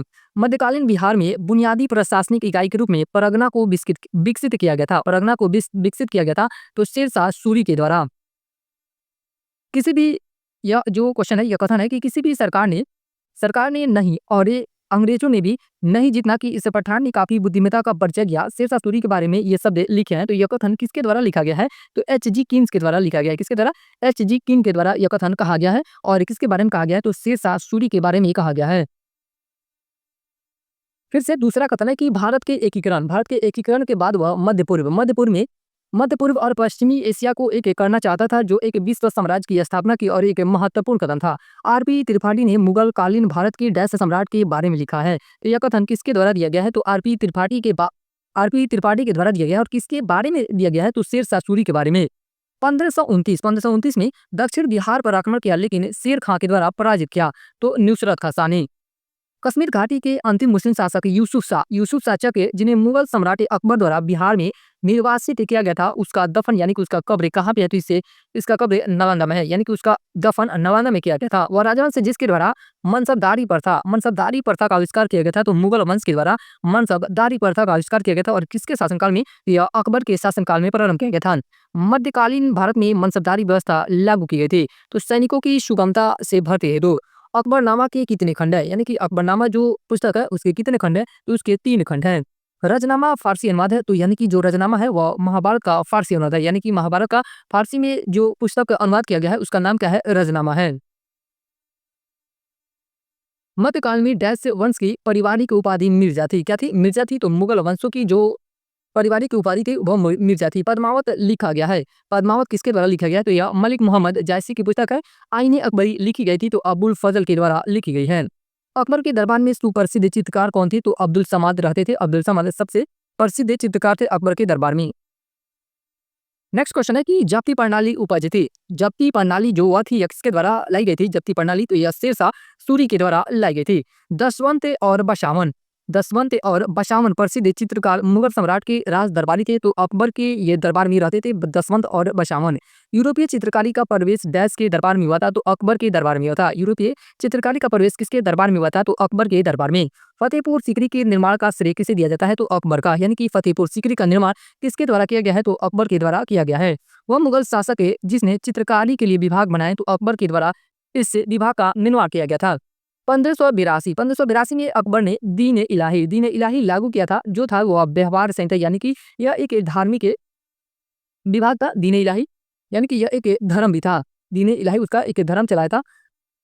मुगल प्रशासन में मदद ए मास इंगित करता है। तो विद्वानों को दी जाने वाली राजस्व मुक्त अनुदान भूमि को मदद ए मास कहा जाता था। वह मुस्लिम शासक जिसने तीर्थ यात्रा कर समाप्त कर दिया था। तो वह अकबर के द्वारा तीर्थ यात्रा कर समाप्त कर दिया गया था। भारत में डैश के शासनकाल में इंग्लिश ईस्ट इंडिया कंपनी यानी कि ईस्ट इंडिया कंपनी का गठन हुआ था। तो अकबर के शासनकाल में ईस्ट इंडिया कंपनी का गठन किया गया था। सन 1582 में दीन इलाही लागू किया गया था। तो अकबर के द्वारा इसे लागू किया गया था। सुलहकुल की नीति अपनाई गई थी। सुलहकुल की नीति किसके द्वारा अपनाई गई थी? तो अकबर के द्वारा इस नीति को अपनाई गई थी। हल्दी घाटी के युद्ध में महाराणा प्रताप की सेना का सेनापति कौन था? तो हकीम खान थे। कौन थे? हकीम खान थे। अकबर ने बंगाल तथा बिहार को मुगल साम्राज्य में मिलाया था। तो 1576 ईस्वी में मिलाया था। अकबर के शासनकाल में इलाहाबाद में 40 स्तंभ युक्त मंजिल के निर्माण में 5,000 से 20,000 लोगों ने 40 साल तक काम किया था। यह कथन किसका है? तो यह कथन विलियम फिंच के द्वारा दिया गया है। अकबर के राज्य के समय बिहार डैश सरकारों में बटा हुआ था। तो जो बिहार था वह 7 सरकारों में बटा हुआ था। वो राजपूत जिसके महल में सम्राट अकबर का जन्म हुआ था, तो राणा 20 साल के महल में अकबर का जन्म हुआ था। मुगल चित्रकला डैश के नेतृत्व में अपने शीर्ष बिंदु पर थी। तो यह जहांगीर के शासनकाल में मुगल चित्रकला अपने शीर्ष बिंदु पर थे। ईरान के शाह और मुगल शासकों के बीच झगड़े की जड़ क्या थी? तो कंधार थी। दो अस्पा सिंह अस्पा प्रथा शुरू की गई थी। दो अस्पा सिंह अस्पा प्रथा शुरू की गई थी। तो किसके द्वारा? तो जहांगीर के द्वारा इस प्रथा की शुरुआत की गई थी। एतमातुद्दौला का मकबरा आगरा में ही बनवाया गया था। एतमातुद्दौला का मकबरा किसके द्वारा बनाया गया था आगरा में? तो नूरजहां के द्वारा। अंग्रेज यात्री विलियम्स हॉकिंग डैश से मुगल सम्राट के समय भारत आया था। तो यह जहांगीर के शासनकाल में भारत आया था। जहांगीर के दरबार का सजीव वर्णन किया है तो सर थॉमस रो ने किया है। अंग्रेजों में से डैश जहांगीर ने खान की उपाधि से सम्मानित किया था। तो हॉकिंस को जहांगीर ने खान की यानी कि इंग्लिश खान की उपाधि से सम्मानित किया था। प्राचीन कारी इसे पिट्राड्यूरा शैली या पिट्राड्यूरी कलाकारी कहा जाता है। तो यह संबंधित किससे है? तो दीवारों में अर्धकीमती पत्थर जड़कर फूलों की नक्काशी करने से इसका संबंध है। वह मुगल शासक है जिसने न्याय हेतु एक जंजीर एवं घंटी लटकाई थी, जिसे जंजीर ए आदिल कहा जाता था। तो यह जहांगीर के द्वारा किया गया था। सर थॉमस रो भारत में डैश के काल में आया था। तो यह जहांगीर के शासनकाल में आया था। किसके शासनकाल में? जहांगीर के शासनकाल में आया था। दिल्ली के लाल किले का निर्माण किसके द्वारा किया गया था? तो यह इसका निर्माण शाहजहां के द्वारा किया गया था। वह शासक है जिसने आना सिक्के का प्रयोग प्रारंभ किया। कौन सा सिक्का? आना सिक्के का प्रयोग प्रारंभ किया। तो यह शाहजहां के द्वारा प्रारंभ किया गया था। महान मुगल सम्राटों में से जैसे बाबर से औरंगजेब तक दो सम्राट राजपूत राजकुमारियों से पैदा हुए थे। वे कौन थे? तो जहांगीर और शाहजहां का जन्म यह राजपूत राजकुमारियों से हुआ था। वह इतिहासकार जिसे शाहजहां के शासनकाल को मुगल काल का स्वर्ण युग कहा यह तो यह A.L. श्रीवास्तव के द्वारा कहा गया है। A.L. श्रीवास्तव के द्वारा क्या कहा गया है कि शाहजहां के शासनकाल को मुगल काल का स्वर्ण युग कहा गया है। मुगल सम्राटों में से आलमगीर की उपाधि धारण की थी। तो आलमगीर की उपाधि औरंगजेब ने धारण की थी। औरंगजेब के काल में जिनने सतनामियों ने बगावत कर नरनौल शहर को दखल कर लिया था। तो यह कबीर के अनुयायी थे। वे क्या थे? तो ये कबीर के अनुयायी थे। और शासक के जिसने सबसे अधिक समय तक शासन किया तो यह औरंगजेब था। विकल्प के अनुसार सर्वाधिक अकबर, यानी कि विकल्प में औरंगजेब था। अगर ऐसे बात की जाए तो कौन था आपका? सॉरी, विकल्प के अनुसार सर्वाधिक अकबर, यानी कि विकल्प में अकबर दिया गया था। लेकिन इस तरह देखा जाए नॉर्मली तो औरंगजेब के द्वारा सबसे अधिक शासन किया गया था। खुलासात उत तवारीख लिखी गई है तो सुजान राय खत्री के द्वारा इस पुस्तक को लिखी गई है। आलमगीर नामा को लिखा गया है तो मिर्जा मोहम्मद कासिम के द्वारा आलमगीर नामा पुस्तक लिखा गया है। वह मुगल शासक है जिसने ब्रिटिश के विरुद्ध संघर्ष किया था। तो औरंगजेब ने यह संघर्ष किया था। औरंगजेब द्वारा चलाए गए जिहाद का अर्थ क्या है? तो इसका अर्थ है दारुल इस्लाम है। जिहाद का अर्थ क्या है? दारुल इस्लाम। नेक्स्ट लेसन है विविध, यानी कि मुगल कालीन। अब विविध देखते हैं लोग। मुगल चित्रकला अपने चरमो उत्कर्ष पर थी। तो जहांगीर के शासनकाल में मुगल चित्रकला अपने चरमो उत्कर्ष पर थी। शेरशाह की भू लगाम व्यवस्था की तुलना की जा सकती है तो रैयतवाड़ी व्यवस्था से की जा सकती है। किससे? रैयतवाड़ी व्यवस्था से की जा सकती है। फतेहपुर सीकरी स्थित प्रसिद्ध बुलंद दरवाजा जामी मस्जिद या जामा मस्जिद का प्रवेश द्वार है। यह दक्षिणी प्रवेश द्वार है। भारत के डैश नगर को मध्यकाल में सिराज मशरिक यानी कि पूर्व का सिराज कहा जाता था। तो जौनपुर को कहा जाता था। किसे कहा जाता था? पूर्व का सिराज, तो जौनपुर को कहा जाता था। मुगल प्रशासन में मुहत्सिब था। तो मुहत्सिब कौन होता था? यह लोक का आचरण अधिकारी होता था। दास्तान अमीर हमजा का चित्रांकन किया गया है। तो यह किसके द्वारा किया गया है? तो मीर सैयद अली के द्वारा किया गया है दास्तान अमीर हमजा का चित्रांकन। वह मुगल बादशाह जिसने अंग्रेजों को उनके व्यापार में मदद करने के लिए एक महत्वपूर्ण फरमान दिया था। तो यह फर्रुखशर के द्वारा दिया गया था। मयूर सिंहासन पर बैठने वाला अंतिम मुगल सम्राट कौन था? तो यह मोहम्मद शाह था। इसे रंगीला बादशाह भी कहा जाता है। जवाबित का संबंध था। तो यह राज्य कानून से इसका संबंध था। कोस मीनार क्या है? तो ये दूरी निर्धारक है। नेक्स्ट लेसन है मराठा राज्य और संघ। शिवाजी के पिता का नाम क्या था? तो शाहजी भोसले इनके पिता का नाम का। सर्वप्रथम डैश से मराठा पेशवा ने सहायक संधि को स्वीकार किया था। तो बाजीराव द्वितीय के द्वारा सबसे पहले सहायक संधि को स्वीकार किया गया था। सतनामी पंथ की स्थापना हुई थी। तो सतनामी पंथ की स्थापना 1657 ईस्वी में की गई थी। शिवाजी की राजधानी थी। तो इनकी राजधानी का नाम क्या था? रायगढ़ था। वह शासक है जिसके अंतर्गत 8 मंत्रियों की एक समिति या अथवा अष्टप्रधान थी। तो यह शिवाजी के शासनकाल में। शिवाजी के शासन तंत्र में विदेश मंत्री डैश के नाम से जाना जाता था। तो यह सुमन के नाम से जाना जाता था। समर्थ रामदास गुरु थे। रामदास किसके गुरु थे? तो ये शिवाजी के गुरु थे। महाराष्ट्र में वतनदार डैश वर्ग को कहा जाता था। तो सामंत वर्ग को वतनदार कहा जाता था। सरंजामी सरंजामी प्रथा संबंधित थी, तो यह मराठा भू राजस्व प्रथा से सरंजामी प्रथा संबंधित है। उसके बाद ये अगला लेसन है आधुनिक भारत का इतिहास। अगला लेसन का नाम क्या है? आधुनिक भारत का इतिहास। मुगल साम्राज्य का पतन और स्वायत्त राज्यों का उदय। पलासी युद्ध के पश्चात बिहार प्रांत का उपदीवान नियुक्त किया गया था। तो बिहार प्रांत का उपदीवान किसे नियुक्त किया गया था? तो राजा सीताब राय को नियुक्त किया गया था। बक्सर के युद्ध में अंग्रेजी सेना लड़ी थी, तो मुनरो के नेतृत्व में, यानी कि हेक्टर मुनरो के द्वारा नेतृत्व किया गया था अंग्रेजों की तरफ से। बंगाल में एक नए भू अभिजात वर्ग की स्थापना की गई थी, तो मीर कासिम के द्वारा की गई थी। और पहला भारतीय जो हाउस ऑफ कॉमन्स का सदस्य बना था, तो दादाबाई नौरोजी बने थे। पहले भारतीय थे जो हाउस ऑफ कॉमन्स के सदस्य बने थे। हैदर अली ने 1755 में डिंडीगुल में एक आधुनिक शस्त्रागार की स्थापना की थी, तो फ्रेंच विशेषज्ञों की सहायता से, यानी कि फ्रांस की सहायता से इसकी स्थापना की गई थी। जंतर मंतर का निर्माण किया गया था, तो यह किसके द्वारा किया गया था? महाराजा जयसिंह के द्वारा इसका निर्माण किया गया था। नेक्स्ट लेसन है यूरोपीय वाणिज्य की कंपनियों का भारत आगमन। ब्रिटिश ने फ्रांस को भारत में अंतिम रूप से पराजित किया था, तो वांडी वास के युद्ध में पराजित किया था। वो अधिनियम जिसके द्वारा अंग्रेजों ने घोषणा की कि भारत में अधिकारियों की नियुक्ति राष्ट्रीयता और रंग के आधार पर भेदभाव नहीं होगा। तो यह जो बात कहा गया है 1833 के चार्टर अधिनियम में कहा गया है।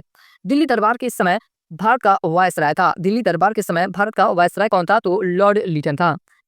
भारत में ब्रिटिश साम्राज्य का संस्थापक कौन था? तो लॉर्ड क्लाइव था। यह दिल्ली दरबार है, यह 3 बार भारत में हुआ है, तो तीनों वायसराय का नाम आपको याद रखना पड़ेगा। 1760 का प्रसिद्ध वांडीवास का युद्ध अंग्रेजों द्वारा लड़ा गया था, तो किसके खिलाफ लड़ा गया था? तो यह फ्रांसीसियों के खिलाफ लड़ा गया था। वर्ष 1632 में बिहार के पटना शहर में डच कंपनी ने अपनी फैक्ट्री स्थापित की थी, तो डच ईस्ट इंडिया कंपनी के द्वारा 1632 में बिहार के पटना में अपनी कंपनी स्थापित की गई थी। अंग्रेजों का फोर्ट विलियम स्थित है। अंग्रेजों का जो फोर्ट विलियम किला है, यह कहाँ स्थित है? यह कोलकाता में स्थित है। बंगाल की खाड़ी में समुद्री डकैती हेतु हुगली का उपयोग करता था, तो कौन करता था? पुर्तगाल को द्वारा किया जाता था। बंबई को पुर्तगाली राजकुमारी से विवाह के उपलक्ष्य में इंग्लैंड के राजकुमार को दे दिया गया था। उसे राजकुमार का नाम क्या था? तो उस राजकुमार का नाम चार्ल्स द्वितीय था। और ये पुर्तगाली राजकुमारी का नाम क्या था? तो कैथरीन था। भारत में पुर्तगाली शक्ति स्थापित करने का श्रेय किसे दिया जाता है? तो अल्फांसो डी अल्बुकर को दिया जाता है। पुर्तगाली उपनिवेश का प्रथम वायसराय भारत में हुआ, तो यह अल्मीरा था। कौन था? अल्फांसो डी अल्मीरा था। प्रथम कर्नाटक युद्ध का तत्कालीन कारण क्या था? तो अंग्रेजों द्वारा फ्रांसीसी जहाजों का अधिग्रहण किया गया था, इसी कारण प्रथम कर्नाटक युद्ध हुआ था। वह अंग्रेज अधिकारी जिसने पुर्तगालियों को स्वाली के स्थान पर हराया था, तो थॉमस बिस्ट के द्वारा पुर्तगालियों को स्वाली के युद्ध में हराया गया था। भारत में 1612 ईस्वी में अंग्रेजों ने अपनी पहली फैक्ट्री स्थापित की थी, तो कहाँ पे? यह सूरत में पहली फैक्ट्री स्थापित की थी।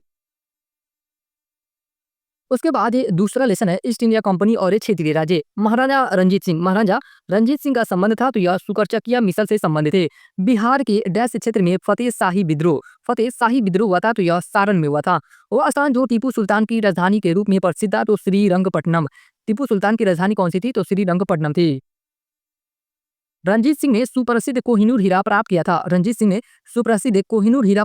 तो किससे प्राप्त किया था? शाह शुजा से प्राप्त किया था। बंगाल के नवाबों में से पलासी के युद्ध में अंग्रेजों से पराजित हुआ, तो यह सिराजुद्दौला यह अंग्रेजों से पराजित हो गया था। और किस युद्ध में? तो पलासी के युद्ध में। सम्राट शाह आलम द्वितीय ने ईस्ट इंडिया कंपनी को बंगाल बिहार उड़ीसा की दीवानी प्रदान की थी, तो 12 अगस्त 1765 ईस्वी को इसकी दीवानी प्राप्त की थी। इलाहाबाद की संधि के बाद रॉबर्ट क्लाइव ने मुर्शिदाबाद का उपदीवान बनाया था, तो किसे बनाया था? तो मोहम्मद रजा खान को मुर्शिदाबाद का उपदीवान बनाया था। वह मुगल बादशाह जिसको वजीर गाजिउद्दीन ने दिल्ली में दाखिल नहीं होने दिया, तो शाह आलम द्वितीय ने। अंग्रेजों ने श्रीरंगपट्टनम की संधि की थी, तो टीपू सुल्तान के की थी। अंग्रेजों ने श्रीरंगपट्टनम की संधि किसके द्वारा की थी? किसके साथ की थी? तो टीपू सुल्तान के साथ की थी। बक्सर का युद्ध लड़ा गया था, तो यह 22 अक्टूबर 1764 ईस्वी को लड़ा गया था। कब लड़ा गया था? 22 अक्टूबर 1764 ईस्वी को। नेक्स्ट लेसन है कि ब्रिटिश शासन का भारतीय अर्थव्यवस्था पर प्रभाव। किसने कर की नई व्यवस्था के विरुद्ध शोषणकारी शक्तियों का विरोध किया था? तो यह 1855-56 में बिहार के संथालियों ने यह विरोध किया था। बंगाल में महालवारी बंदोबस्त प्रणाली की शुरुआत की थी, तो होल्ट मैकेंजी के द्वारा की गई थी। किसानों को उनकी खेती की जमीन से अलग कर दिया गया, तो अस्थायी बंदोबस्त द्वारा। रैयतवाड़ी व्यवस्था प्रारंभिक रूप से प्रारंभ की गई थी, तो यह तमिलनाडु में प्रारंभिक रूप से प्रारंभ की गई थी। भारत में कपास की पैदावार के लिए कृषि विभाग की स्थापना की मांग की गई थी, तो मैनचेस्टर कॉटन सप्लाई एसोसिएशन के द्वारा इसकी मांग की गई थी।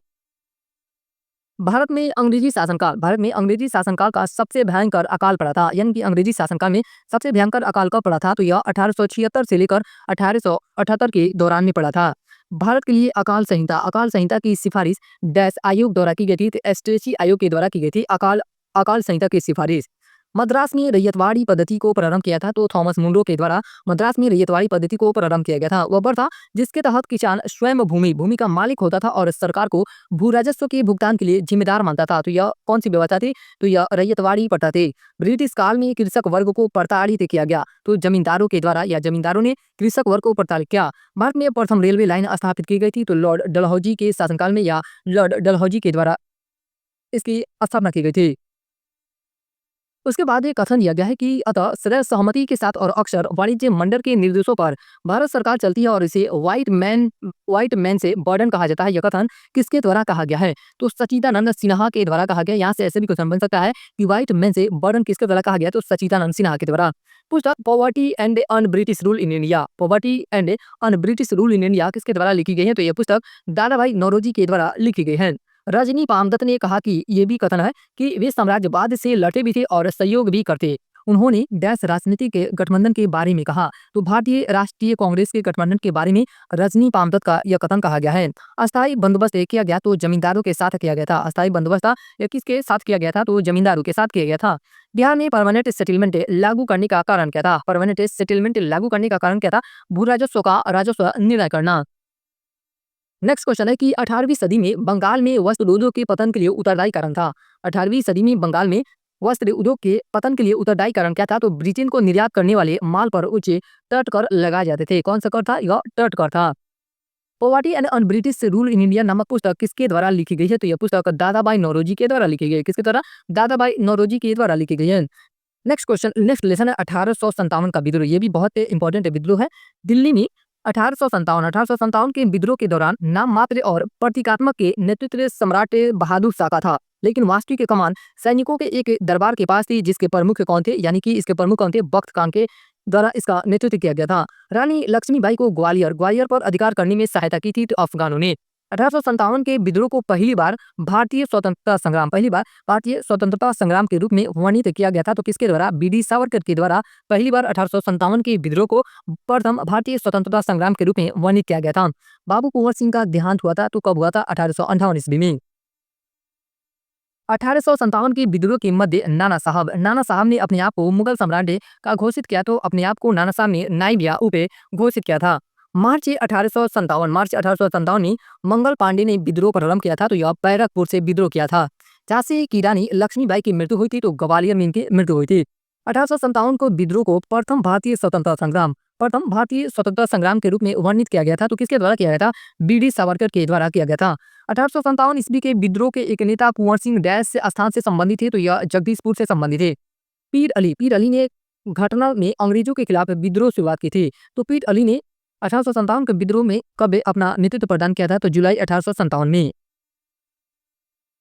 बिहार में 21 अप्रैल 1858 को ब्रिगेडियर डगलस के अधीन ब्रिटिश सैन्य दल के विरुद्ध बहादुरी के साथ युद्ध किया था, तो कुंवर सिंह ने किया था। 1857 की क्रांति के दौरान पटना डिवीजन का कमिश्नर कौन था, तो यह विलियम टेलर था।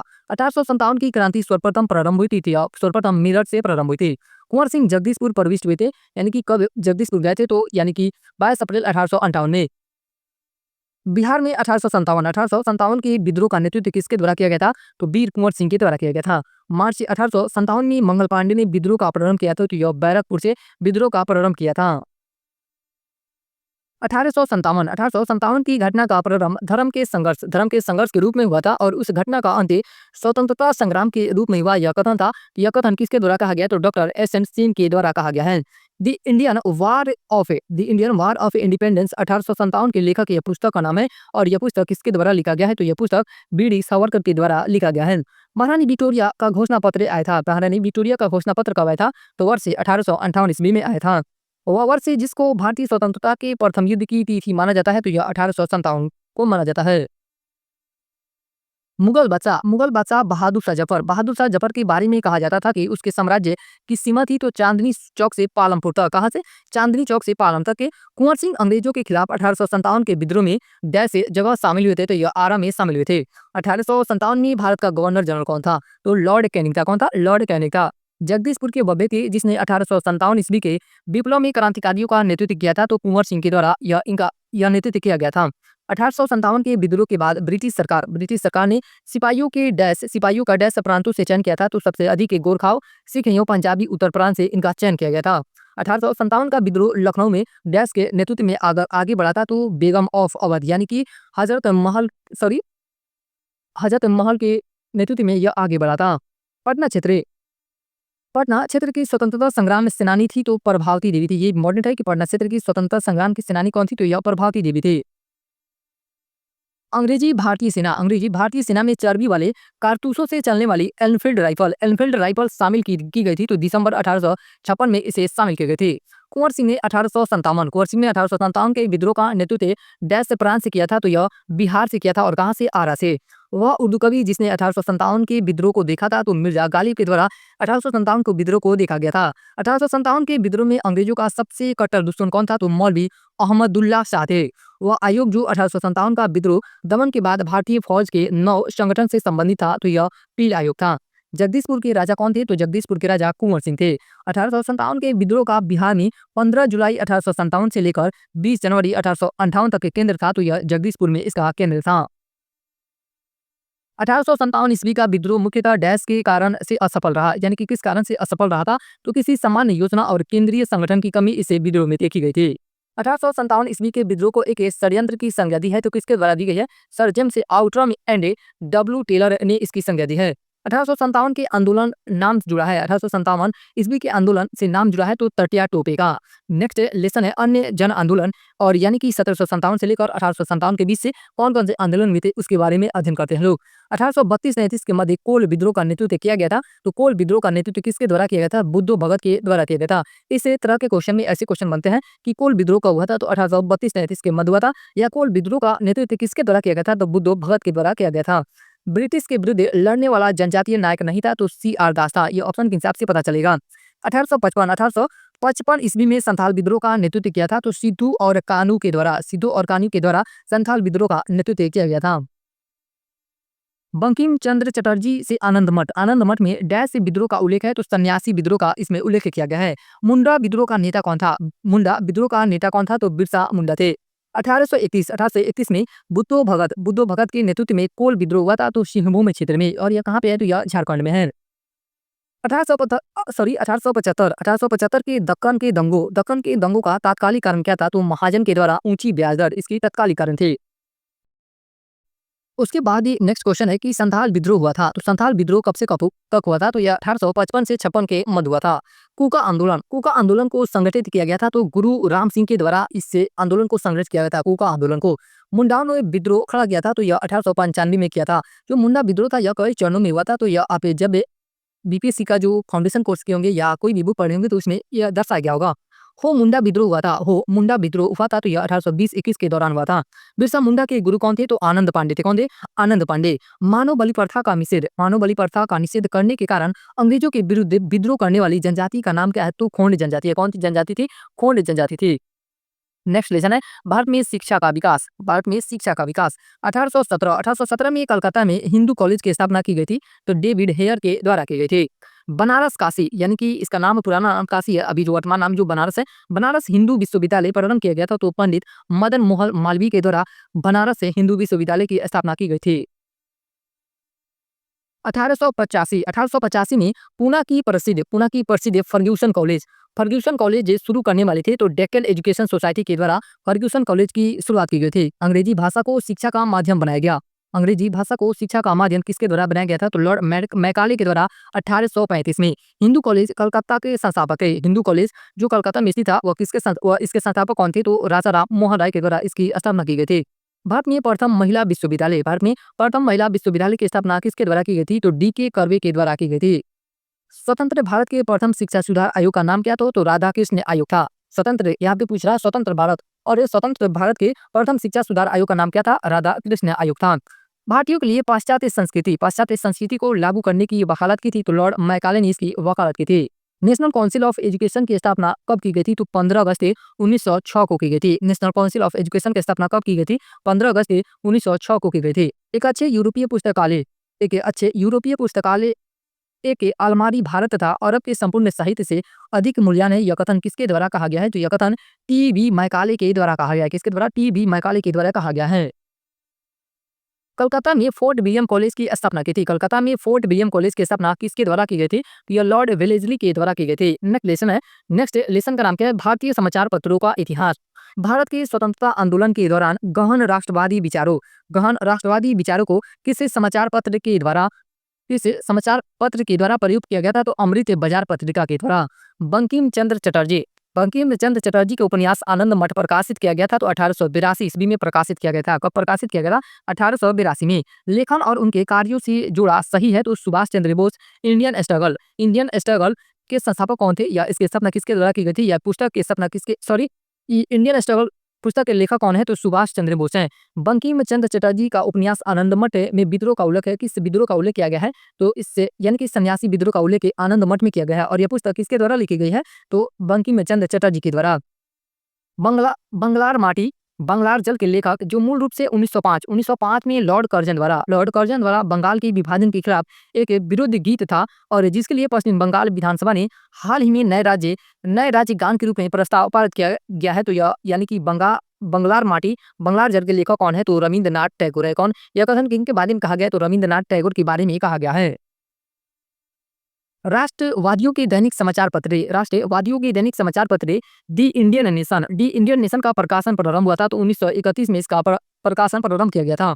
बंगाल व बिहार के नील कृषकों की दशा का वर्णन करते हुए नील दर्पण नाटक द्वारा लिखा गया था। तो नील दर्पण जो नाटक है यह किसके द्वारा लिखा गया है? तो दीनबंधु मित्र के द्वारा लिखा गया है। इंडिया डिवाइडेड पुस्तक लिखी गई है, तो यह पुस्तक राजेंद्र प्रसाद के द्वारा लिखी गई है। यंग इंडिया पत्रिका का संपादन क्या है? यंग इंडिया पत्रिका का संपादन किसके द्वारा किया गया है? तो महात्मा गांधी के द्वारा इसे पत्रिका का संपादन किया गया है। द व्हील्स ऑफ हिस्ट्री इतिहास के पहिए नामक पुस्तक की रचना किसके द्वारा की गई है? तो राम मनोहर लोहिया के द्वारा इस पुस्तक की रचना की गई है। महात्मा गांधी एंड बिहार समय रेमिनिसेंस के लेखक थे, तो डॉक्टर राजेंद्र प्रसाद थे। नेक्स्ट क्वेश्चन है कि अबुल कलाम आजाद द्वारा किस पत्रिका को संपादित किया गया था? किसके द्वारा? अबुल कलाम आजाद के द्वारा किस पत्रिका को संपादित किया गया था? तो अल हिलाल पत्रिका का संपादन किया गया था। वंदे मातरम समाचार पत्र के संपादक है, तो अरविंद घोष इस पत्र के संपादक है। लॉर्ड लिटन ने भाषाई आधार पर प्रेस की स्वतंत्रता को प्रतिबंध कर दिया था, तो यह कब किया था? 1878 ईस्वी में। नील खेतिहरों की दुर्दशा को दर्शाने वाली पुस्तक नील दर्पण की रचयिता कौन थे? तो यह दीनबंधु मित्र थे। बहिष्कृत भारत जनरल शुरू किया था, तो यह किसके द्वारा किया गया था? तो आपका यह बाबा साहेब अम्बेडकर के द्वारा बहिष्कृत भारत जनरल शुरू किया गया था। अनहैप्पी इंडिया पुस्तक के लेखक कौन है? तो लाला लाजपत राय है। कौन है? अनहैप्पी इंडिया पुस्तक के लेखक लाला लाजपत राय। नेक्स्ट क्वेश्चन है कि एक तरफ ये संस्थापक दिया गया है और एक तरफ समाचार पत्र है, तो यानी कि इंडियन पीपुल्स के संपादक कौन थे? तो सच्चिदानंद सिन्हा थे। कॉमरेड यानी कि जो यह समाचार पत्र था यह अंग्रेजी भाषा में था, और इसके संपादन कौन थे? इसके संपादन आपका मोहम्मद अली थे। इंडिया डिवाइडेड के संस्थापक कौन हो जाएंगे? तो डॉक्टर राजेंद्र प्रसाद और S.A. डांगे यानी कि द सोशलिस्ट, ये भी अंग्रेजी पत्रिका थी, और इसके संस्थापक कौन थे? S.A. डांगे थे। सन 1872 में बिहार हेराल्ड आरंभ किया गया था, तो बाबू गुरु प्रसाद सिंह के द्वारा आरंभ किया गया था। किसके द्वारा? बिहार हेराल्ड की आरंभ किया गया था, तो बाबू गुरु प्रसाद सिंह के द्वारा। भारत में प्रकाशित होने वाला पहला समाचार पत्र कौन था? तो यह बंगाल गजट था। मूकनायक समाचार पत्र से संबंध था, तो यह यानी कि मूकनायक जो समाचार पत्र था इसका संबंध किससे? तो डॉक्टर भीमराव अंबेडकर से। राजा राम मोहन राय संपादक थे, तो संवाद कौमुदी के संपादक थे। किसके? संवाद कौमुदी के संपादक थे। इंडिया विंस फ्रीडम किसके द्वारा लिखी गई है? तो मौलाना अबुल कलाम आजाद के द्वारा लिखी गई है। बंगाली जो कलकत्ता का एक प्रसिद्ध समाचार पत्र था प्रारंभ किया गया था। जो बंगाली समाचार पत्र था यह किसके द्वारा प्रारंभ किया गया था? तो सुरेंद्र नाथ बनर्जी के द्वारा प्रारंभ किया गया था। दो पत्रिकाओं नवजीवन और नवजीवन तथा यंग इंडिया का संपादन किया गया था, तो महात्मा गांधी के द्वारा किया गया था। 1913 में उनकी कृति गीतांजलि के लिए साहित्य का नोबेल पुरस्कार प्रदान किया गया था, तो रविंद्रनाथ टैगोर को प्रदान किया गया था। किस पुस्तक के लिए? तो गीतांजलि के लिए। गीतांजलि के लिए 1913 में साहित्य का नोबेल पुरस्कार प्रदान किया गया था। संवाद कविता समाचार पत्र डैश भाषा में प्रकाशित होता था, तो जो संवाद कविता था यह बांग्ला भाषा में प्रकाशित किया जाता था। आनंद मठ के लेखक थे तो यह बंकिम चंद्र चटर्जी थे। एक राष्ट्रवादी समाचार पत्र नहीं था, तो टाइम्स ऑफ इंडिया यह जो था यह राष्ट्रवादी समाचार पत्र नहीं था। उसके बाद नेक्स्ट लेसन है, एक तरफ पत्रिका या पत्र दिया गया है और उसके संपादक कौन थे, तो द हिंदू के संपादक कौन थे, तो जी सुब्रमण्यम अय्यर थे। केसरी के संपादक कौन हो जाएंगे, बाल गंगाधर तिलक। बंगाली के संपादक कौन हो जाएंगे, सुरेंद्र नाथ बनर्जी। हिंदुस्तानी के संपादक कौन हो जाएंगे, गंगा प्रसाद वर्मा। सुधारक के संपादक कौन हो जाएंगे, आपका गोपाल कृष्ण गोखले। स्वामी सहजानंद सरस्वती एक पत्रिका का प्रकाशन किया था जिसका नाम क्या था, स्वामी सहजानंद सरस्वती। इसका नाम क्या था, तो इसका हुंकार था, यानी कि इस पत्रिका का नाम क्या था, हुंकार था। नाउ और नेवर पैम्पलेट लिखा तो रहमत अली ने लिखा था। अभिनव भारत से संबंधित है तो बी डी सावरकर अभिनव भारत से संबंधित है। मुख्यतः उदारवादियों की नीतियों का प्रचारक था, तो यह कौन सी पत्रिका था, तो आपका लीडर था। अमेरिका में फ्री हिंदुस्तान अखबार शुरू किया गया था, तो तारकनाथ दास के द्वारा फ्री हिंदुस्तान अखबार शुरू किया गया था। खान अब्दुल गफ्फार खां के द्वारा खुदाई खिदमतगार को डैश नाम से भी जाना जाता था, तो रेड शर्ट्स के नाम से जाना जाता था। वंदे मातरम बंकिम चंद्र चटर्जी ने डैश उपन्यास का भाग था जिसने लाखों भारतीयों को देशभक्ति के लिए प्रोत्साहित किया था, तो इस उपन्यास का नाम क्या था, आनंदमठ था। देशेर कथा पुस्तक लिखी थी तो शाखाराम गणेश से देउस्कर के द्वारा लिखी गई थी। इंडिया फॉर इंडियंस से किताब लिखी गई है, तो सी आर दास के द्वारा लिखी गई। किसके द्वारा, सी आर दास के द्वारा यह पुस्तक लिखी गई है। हिस्ट्री ऑफ ब्रिटिश इंडिया के लेखक कौन थे, तो जेम्स मिल थे। इकोनॉमिक हिस्ट्री ऑफ इंडिया 1901 का लेखक, यानी कि इकोनॉमिक हिस्ट्री ऑफ इंडिया का जो लेखन हुआ था यह कब हुआ था, 1901 में। और इसके लेखक कौन है, तो आर सी दत्त है। कौन है, आर सी दत्त। गांधी बनाम लेनिन पुस्तक किसके द्वारा लिखा गया है, तो श्रीपद डांगी के द्वारा लिखा गया है। गीता रहस्य लिखे गए हैं, तो तिलक के द्वारा लिखी गई। किसके द्वारा, तिलक के द्वारा लिखी गई है। पुस्तक 1984 लिखी गई है। यह पुस्तक किसके द्वारा लिखी गई है, तो जॉर्ज ऑरवेल के द्वारा यह पुस्तक लिखी गई है। झंडा गीत लिखा गया है, तो श्यामलाल प्रसाद पार्षद ने यह पुस्तक लिखा है। वंदे मातरम लिखा गया है, तो वंदे मातरम है गीत यह किसके द्वारा लिखा गया है, तो बंकिम चंद्र चटर्जी के द्वारा लिखा गया है। किसके द्वारा, बंकिम चंद्र चटर्जी के द्वारा। उपन्यास दुर्गेश नंदिनी के लेखक कौन है, तो बंकिम चंद्र चटर्जी हैं। इंडियन अनरेस्ट का लेखक था तो वैलेंटाइन सिरोल थे। इंडियन अनरेस्ट के लेखक कौन थे, तो वैलेंटाइन सिरोल थे। नेक्स्ट क्वेश्चन है कि बंगला नाटक नील दर्पण का अंग्रेजी अनुवाद किया गया था, तो किसके द्वारा किया गया था नील दर्पण का, तो माइकल मधुसूदन दत्त के द्वारा इसका अंग्रेजी अनुवाद किया गया था। न्यू इंडिया व कॉमनवेल्थ समाचार पत्रों का संबंध था, तो एनी बेसेंट से था। उसके बाद अगला नेशन है 19वीं शताब्दी में सामाजिक एवं सांस्कृतिक के जागरण। राष्ट्रवाद की आध्यात्मिक दिशा किसके द्वारा लोकप्रिय बनाया गया था, तो स्वामी विवेकानंद के द्वारा इसे लोकप्रिय बनाया गया था। ब्रह्म समाज का प्रभाव मुख्यतः सीमित था, तो शहरी शिक्षित वर्गों में सीमित था। आर्य समाज की स्थापना की गई थी। आर्य समाज की स्थापना किसके द्वारा की गई थी, तो स्वामी दयानंद सरस्वती के द्वारा की गई थी। इंडिया फॉर इंडियंस प्रसिद्ध नारा दिया था, तो यह किसके द्वारा दिया गया था, स्वामी दयानंद सरस्वती ने ही दिया था। भारत में सेल्फ रिस्पेक्ट मूवमेंट प्रारंभ किया गया था, तो ईवी रामास्वामी नायकर के द्वारा किया गया था। किसके द्वारा, ईवी रामास्वामी नायकर के द्वारा। 1784 में एशियाटिक सोसाइटी ऑफ बंगाल का आरंभ किया गया था, तो विलियम जोन्स के द्वारा इस सोसाइटी की स्थापना की गई थी या आरंभ की गई थी। और कब की गई थी, तो 1784 में एशियाटिक सोसाइटी ऑफ बंगाल का आरंभ किसके द्वारा किया गया था, तो विलियम जोन्स के द्वारा किया गया था। उसके बाद नेक्स्ट क्वेश्चन है, युवा बंगाल आंदोलन की स्थापना का श्रेय दिया जाता है। युवा बंगाल आंदोलन की स्थापना का श्रेय हेनरी विवियन डिरेजियो को दिया जाता है। सत्यशोधक समाज की स्थापना की गई थी, तो ज्योतिबा राव फुले के द्वारा की गई थी। किसके द्वारा, ज्योतिबा राव फुले के द्वारा सत्यशोधक समाज की स्थापना की गई थी। नेक्स्ट क्वेश्चन है कि भारतीय राष्ट्रीय कांग्रेस के द्वितीय मुस्लिम अध्यक्ष कौन थे, तो रहमतुल्लाह मोहम्मद सयानी थे। पूना सार्वजनिक सभा की स्थापना 1870 ईस्वी में महादेव गोविंद रनाड़े के द्वारा की गई थी। पूना सार्वजनिक सभा की स्थापना। आर्य समाज की स्थापना किसके द्वारा की गई थी, तो दयानंद सरस्वती के द्वारा की गई थी। यूनाइटेड पेट्रियोटिक एसोसिएशन की स्थापना सर सैयद अहमद के द्वारा की गई थी। 1893 में शिकागो में आयोजित धर्म संसद में भाग लिया था, तो स्वामी विवेकानंद ने भाग लिया था। किसने लिया था, स्वामी विवेकानंद ने। सती प्रथा को बंद कराने में लॉर्ड बी एम बेंटिंग का सहयोग किया था, तो राजा राम मोहन राय ने सहयोग किया था। सत्यार्थ प्रकाश से संबंधित है। जो सत्यार्थ प्रकाश है यह किससे से संबंधित है, तो यह आर्य समाज से संबंधित है। गैर ब्राह्मण घोषणा पत्र निर्गत किया था, तो साउथ इंडियन लिबरल फेडरेशन के द्वारा इसको निर्गत किया गया था। वह घटना जिसको राष्ट्रीय स्वतंत्रता के मुस्लिम युद्ध के रूप में जाना जाता है, तो वहाबी आंदोलन को। देवबंद के विद्वान जिन्होंने स्वतंत्रता आंदोलन में महत्वपूर्ण भूमिका निभाई थी, तो वो कौन थे? अब्दुल कलाम आजाद थे। फराजी आंदोलन, फराजी या फराजी आंदोलन के विरुद्ध में 1893 में ढाका में तायूनी आंदोलन चलाया गया था। तो जौनपुर के करामत अली के द्वारा इस आंदोलन को चलाया गया था। पंजाब हिंदू सभा की स्थापना हुई थी वर्ष 1909 ईस्वी में इसकी स्थापना की गई थी। फराजी आंदोलन की शुरुआत की गई थी। फराजी आंदोलन की शुरुआत किसके द्वारा की गई थी? तो हाजी शरीयतुल्लाह के द्वारा। दक्कन एजुकेशन सोसाइटी के संस्थापक थे। दक्कन एजुकेशन सोसाइटी के संस्थापक कौन थे? तो बाल गंगाधर तिलक थे। वेदों की ओर लौटो का नारा किसने दिया था? वेदों की ओर लौटो का नारा स्वामी दयानंद सरस्वती ने दिया था। आर्य समाज की स्थापना हुई थी तो 1875 में। आर्य समाज की स्थापना कब हुई थी? तो 1875 में। वह महिला समाज सुधारक जिनको पंडित कहा गया था, तो यह कौन थी? रामाबाई थी। बंगाल की एशियाटिक सोसाइटी की स्थापना की गई थी तो सर विलियम्स जोन्स के द्वारा की गई थी। भारतीयों का वह वर्ग जो पाश्चात्य संस्कृति से प्रभावित था, तो शिक्षित हिंदू मध्यम वर्ग जो ये थे, ये पाश्चात्य संस्कृति से प्रभावित था। ब्रिटिश काल में भारत में हिंदू विधवा पुनर्विवाह कानून के लिए श्रेय दिया जाता है। तो ईश्वरचंद्र विद्यासागर को हिंदू विवाह पुनर्विवाह कानून के लिए श्रेय दिया जाता है। अस्य प्रतिशतता जागरूकता अभियान गांधी जी ने आरंभ किया था, तो वर्धा से आरंभ किया था। कहां से? वर्धा से इसे आरंभ किया था। हिंदू विधवा पुनर्विवाह अधिनियम बनाया गया था, तो यह कब बनाया गया था? 1856 में बनाया गया था। राजा राम मोहन राय के द्वारा डैश सामाजिक धार्मिक आंदोलन की स्थापना की गई थी। यानी कि राजा राम मोहन राय के द्वारा किससे की स्थापना की गई? कौन से समाज की स्थापना की गई थी? तो ब्रह्म समाज की स्थापना की गई थी। सती प्रथा का उन्मूलन किया गया था, तो लॉर्ड विलियम बेंटिक के द्वारा। भारत में थियोसॉफिकल सोसाइटी की स्थापना मैडम ब्लेटस्की तथा कर्नल अल्काट के द्वारा थियोसॉफिकल सोसाइटी की स्थापना की गई थी। रामकृष्ण मिशन के संस्थापक कौन थे? तो विवेकानंद थे। भारतीय पुनर्जागरण आंदोलन के पिता थे, तो यह राजा राम मोहन राय थे। भारतीय पुनर्जागरण का पिता भी इन्हें ही कहा जाता है, राजा राम मोहन राय को।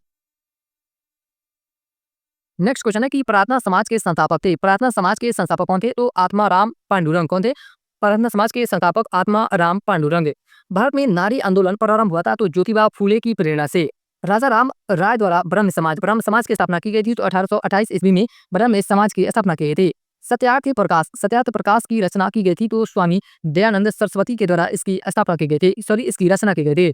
दयानंद सरस्वती द्वारा स्थापित आर्य समाज, यानी कि आर्य समाज के संस्थापक कौन थे? तो दयानंद सरस्वती थे। आत्मीय सभा के संस्थापक कौन थे? तो राजा राम मोहन राय थे। स्वामी विवेकानंद ने रामकृष्ण मिशन की स्थापना की थी, तो 1897 ईस्वी में इसकी स्थापना की गई थी।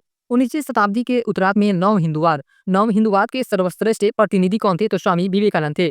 महाराष्ट्र के वह समाज सुधारक जिनको लोकहितवादी कहा जाता था, तो गोपाल हरि देशमुख को लोकहितवादी कहा जाता था।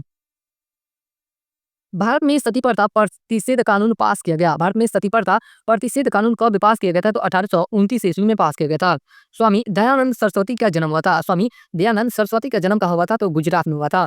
यंग बंगाल आंदोलन को प्रभावित किया था, तो हेनरी विवियन डिलीजियो ने प्रभावित किया था। भारत भारतीयों के लिए यह नारा किसके द्वारा दिया गया है? तो स्वामी दयानंद सरस्वती के द्वारा यह नारा दिया गया है। सर सैयद अहमद खां का सबसे कटु आलोचक है, तो जमालुद्दीन अफगानी थे। नेक्स्ट लेसन है किसान विद्रोह एवं आंदोलन। 1918 में अहमदाबाद के मिल मालिकों और मजदूरों के मध्य विवाद में हस्तक्षेप किया था, तो महात्मा गांधी के द्वारा इसमें हस्तक्षेप किया गया था। बारडोली सत्याग्रह के नेता कौन थे? तो वल्लभ भाई, यानी कि सरदार वल्लभ भाई पटेल थे बारडोली सत्याग्रह के नेता। ऑल इंडिया किसान सभा के पहले अधिवेशन में अध्यक्ष कौन थे? पहले अधिवेशन में इसके अध्यक्ष किसे बनाया गया था? तो स्वामी शाहजानंद सरस्वती को बनाया गया था। किसे बनाया गया था? स्वामी शाहजानंद सरस्वती को बनाया गया था।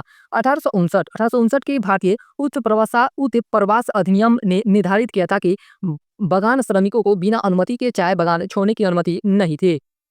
दरभंगा राज्य क्षेत्र में किसान आंदोलन का नेतृत्व किसने किया था? तो स्वामी विद्यानंद ने किया था। कहां से? दरभंगा राज्य क्षेत्र से। चंपारण सत्याग्रह का एक बहुत महत्वपूर्ण पहलू सही मायने में कहा जा सकता है, तो भारत के राष्ट्रीय आंदोलन में किसान आंदोलन का शामिल होना। एका आंदोलन के लिए जिम्मेदार थे, तो अवध के हरदोई, बहराइच आदि के किसान एका आंदोलन के लिए यही जिम्मेदार थे। अवध में हरदोई थे और बहराइच आदि से। उलगुलान आंदोलन प्रारंभ किया था। उलगुलान आंदोलन बिरसा मुंडा के द्वारा प्रारंभ किया गया था, यानी कि मुंडा जो विद्रोह हुआ था उसे उलगुलान विद्रोह भी कहा जाता है। बारडोली सत्याग्रह का सफल नेतृत्व किया था, तो वल्लभ भाई पटेल, यानी कि सरदार वल्लभ भाई पटेल के द्वारा बारडोली सत्याग्रह का सफल नेतृत्व किया गया था। किसानों को उनकी खेती की जमीन से अलग कर दिया गया, तो अस्थायी बंदोबस्त के द्वारा उन्हें अलग कर दिया गया। मालाबार में मोपला विद्रोह परिणाम था, तो खिलाफत आंदोलन का यह परिणाम था। किसका? खिलाफत आंदोलन का यह परिणाम था। चंपारण में इंडिगो यानी कि नील की खेती, इंडिगो के किसानों की दशा की ओर गांधी का ध्यान आकर्षित किया था, तो राजकुमार शुक्ल ने आकर्षित किया था। किसने? राजकुमार शुक्ल के द्वारा गांधी जी को चंपारण में बुलाया गया था। नवंबर 1936 में भगाधिकारी पट्टेदारों को जमींदारों के बेदखली प्रयासों के विरुद्ध बढ़ैया यानी कि मुंगेर एक बड़ा आंदोलन प्रारंभ किया था। तो बिहार किसान सभा के द्वारा बढ़ैया में एक विद्रोह हुआ था। बिहार किसान सभा की स्थापना की गई थी। बिहार किसान सभा की स्थापना कब की गई थी? तो वर्ष 1929 में की गई थी। चंपारण आंदोलन मुख्यतः डैश के विरुद्ध में किया गया था, तो नगदी फसल के विरुद्ध में किया गया था। तेभागा आंदोलन सन 1946 में बंगाल में आरंभ हुआ था, तो किसान सभा के नेतृत्व में तेभागा आंदोलन प्रारंभ हुआ था। दक्कन कृषि राहत अधिनियम पारित हुआ था, तो वर्ष 1879 ईस्वी में इस अधिनियम को पारित किया गया था। बिहार में तीन कटिया पद्धति में नील की खेती के लिए भूमि डैश का भाग अमानत रखा जाता था, यानी कि 3 कट्ठा भाग में नील की खेती की जाती थी। 20 कट्ठा अगर आपके पास जमीन है तो 3 कट्ठा जमीन पे नील की खेती की जाती थी। बिहार में 20 से कट्ठा को 1 बीघा भी जमीन कहा जाता है। बिहार में किसान आंदोलन से संबंधित कौन थे? तो स्वामी सहजानंद सरस्वती स्वामी थे। प्रसिद्ध नाटक नील दर्पण जिसमें इंडिगो की खेती करने वाले किसानों के दमन का चित्रण चित्रण चित्रण किया गया है। इसकी रचना यानी कि नील दर्पण की रचना किसके द्वारा की गई है? तो दीनबंधु मित्र के द्वारा की गई है। बिरसा मुंडा का कार्यक्षेत्र था, तो यह रांची था। रांची कहाँ पे? तो झारखंड में। 1855 में संथालों ने डैश अंग्रेज कमांडर को हराया था, तो मेजर बारो को हराया था। किसान नेता मोतीलाल तेजावत संबंधी था, तो मेवाड़ के भील आदिवासी आंदोलन से ये संबंधित थे। नील विद्रोह हुआ था, तो यह बंगाल में हुआ था। नील विद्रोह कहाँ हुआ था? यह बंगाल में हुआ था। रैयत नील की खेती नहीं करना चाह रहे थे। कौन? रैयत जो थे वह नील की खेती नहीं करना चाह रहे थे, पर उनसे एक अमान्य मूल्य पर जबरदस्ती करवाई जा रही थी, यह संबंधित था। तो यह नील विद्रोह से संबंधित था। 1922-23 में मुंगेर में किसान सभा का गठन किया गया था, तो मोहम्मद जुबैर के द्वारा मुंगेर में किसान सभा का गठन किया गया था। 1921 का मोपला विद्रोह हुआ था, तो यह केरल में हुआ था। कहाँ पे हुआ था? यह केरल में इस विद्रोह को हुआ था। अखिल भारतीय किसान कांग्रेस का गठन किया गया था, तो 1936 में इसका गठन किया गया था। 1936 में लखनऊ में अखिल भारतीय किसान सभा का प्रथम अध्यक्ष चुना गया था, तो किसे चुना गया था? स्वामी सहजानंद सरस्वती को चुना गया था। स्वामी सहजानंद सरस्वती ने भूमि और जलमार्ग के राष्ट्रीयकरण की मांग के साथ अखिल भारतीय संयुक्त किसान सभा का गठन 1930 के दशक में किया था। दुखी आत्मा दुखी हृदय जैसे छद्म नामों के तहत लिखकर चंपारण के किसानों की दुर्दशा पर प्रकाश डाला है, तो पीर मोहम्मद मुनीस ने यह प्रकाश डाला है। अखिल भारतीय किसान महासभा सर्वप्रथम आयोजित की गई थी, तो यह लखनऊ में आयोजित किए गए थे। 1921 में मोपला आंदोलन शाखा थी, तो यह असहयोग आंदोलन की जो मोपला आंदोलन था यह असहयोग आंदोलन की शाखा थी। महात्मा गांधी ने सर्वप्रथम डैश किसान आंदोलन में भाग लिया था, तो यह जो चंपारण था, चंपारण में जो किसान आंदोलन हुआ था उसी में सबसे पहले 1917 ईस्वी में इन्होंने भाग लिया था। महाराष्ट्र में रामोसी कृषक के जत्था स्थापित किया था, तो वासुदेव बलवंत फड़के ने इसे स्थापित किया था। अवध के एका आंदोलन का उद्देश्य क्या था? तो सरकार को लगान देना बंद करना।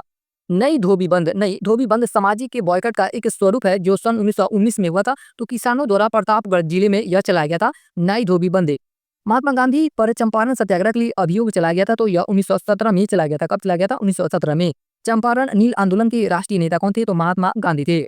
जमींदारों द्वारा कृषक से मांगे गए बेकार या अवैध उपकरण को डैश नाम से भी जाना जाता था, तो वेथी के नाम से जाना जाता था।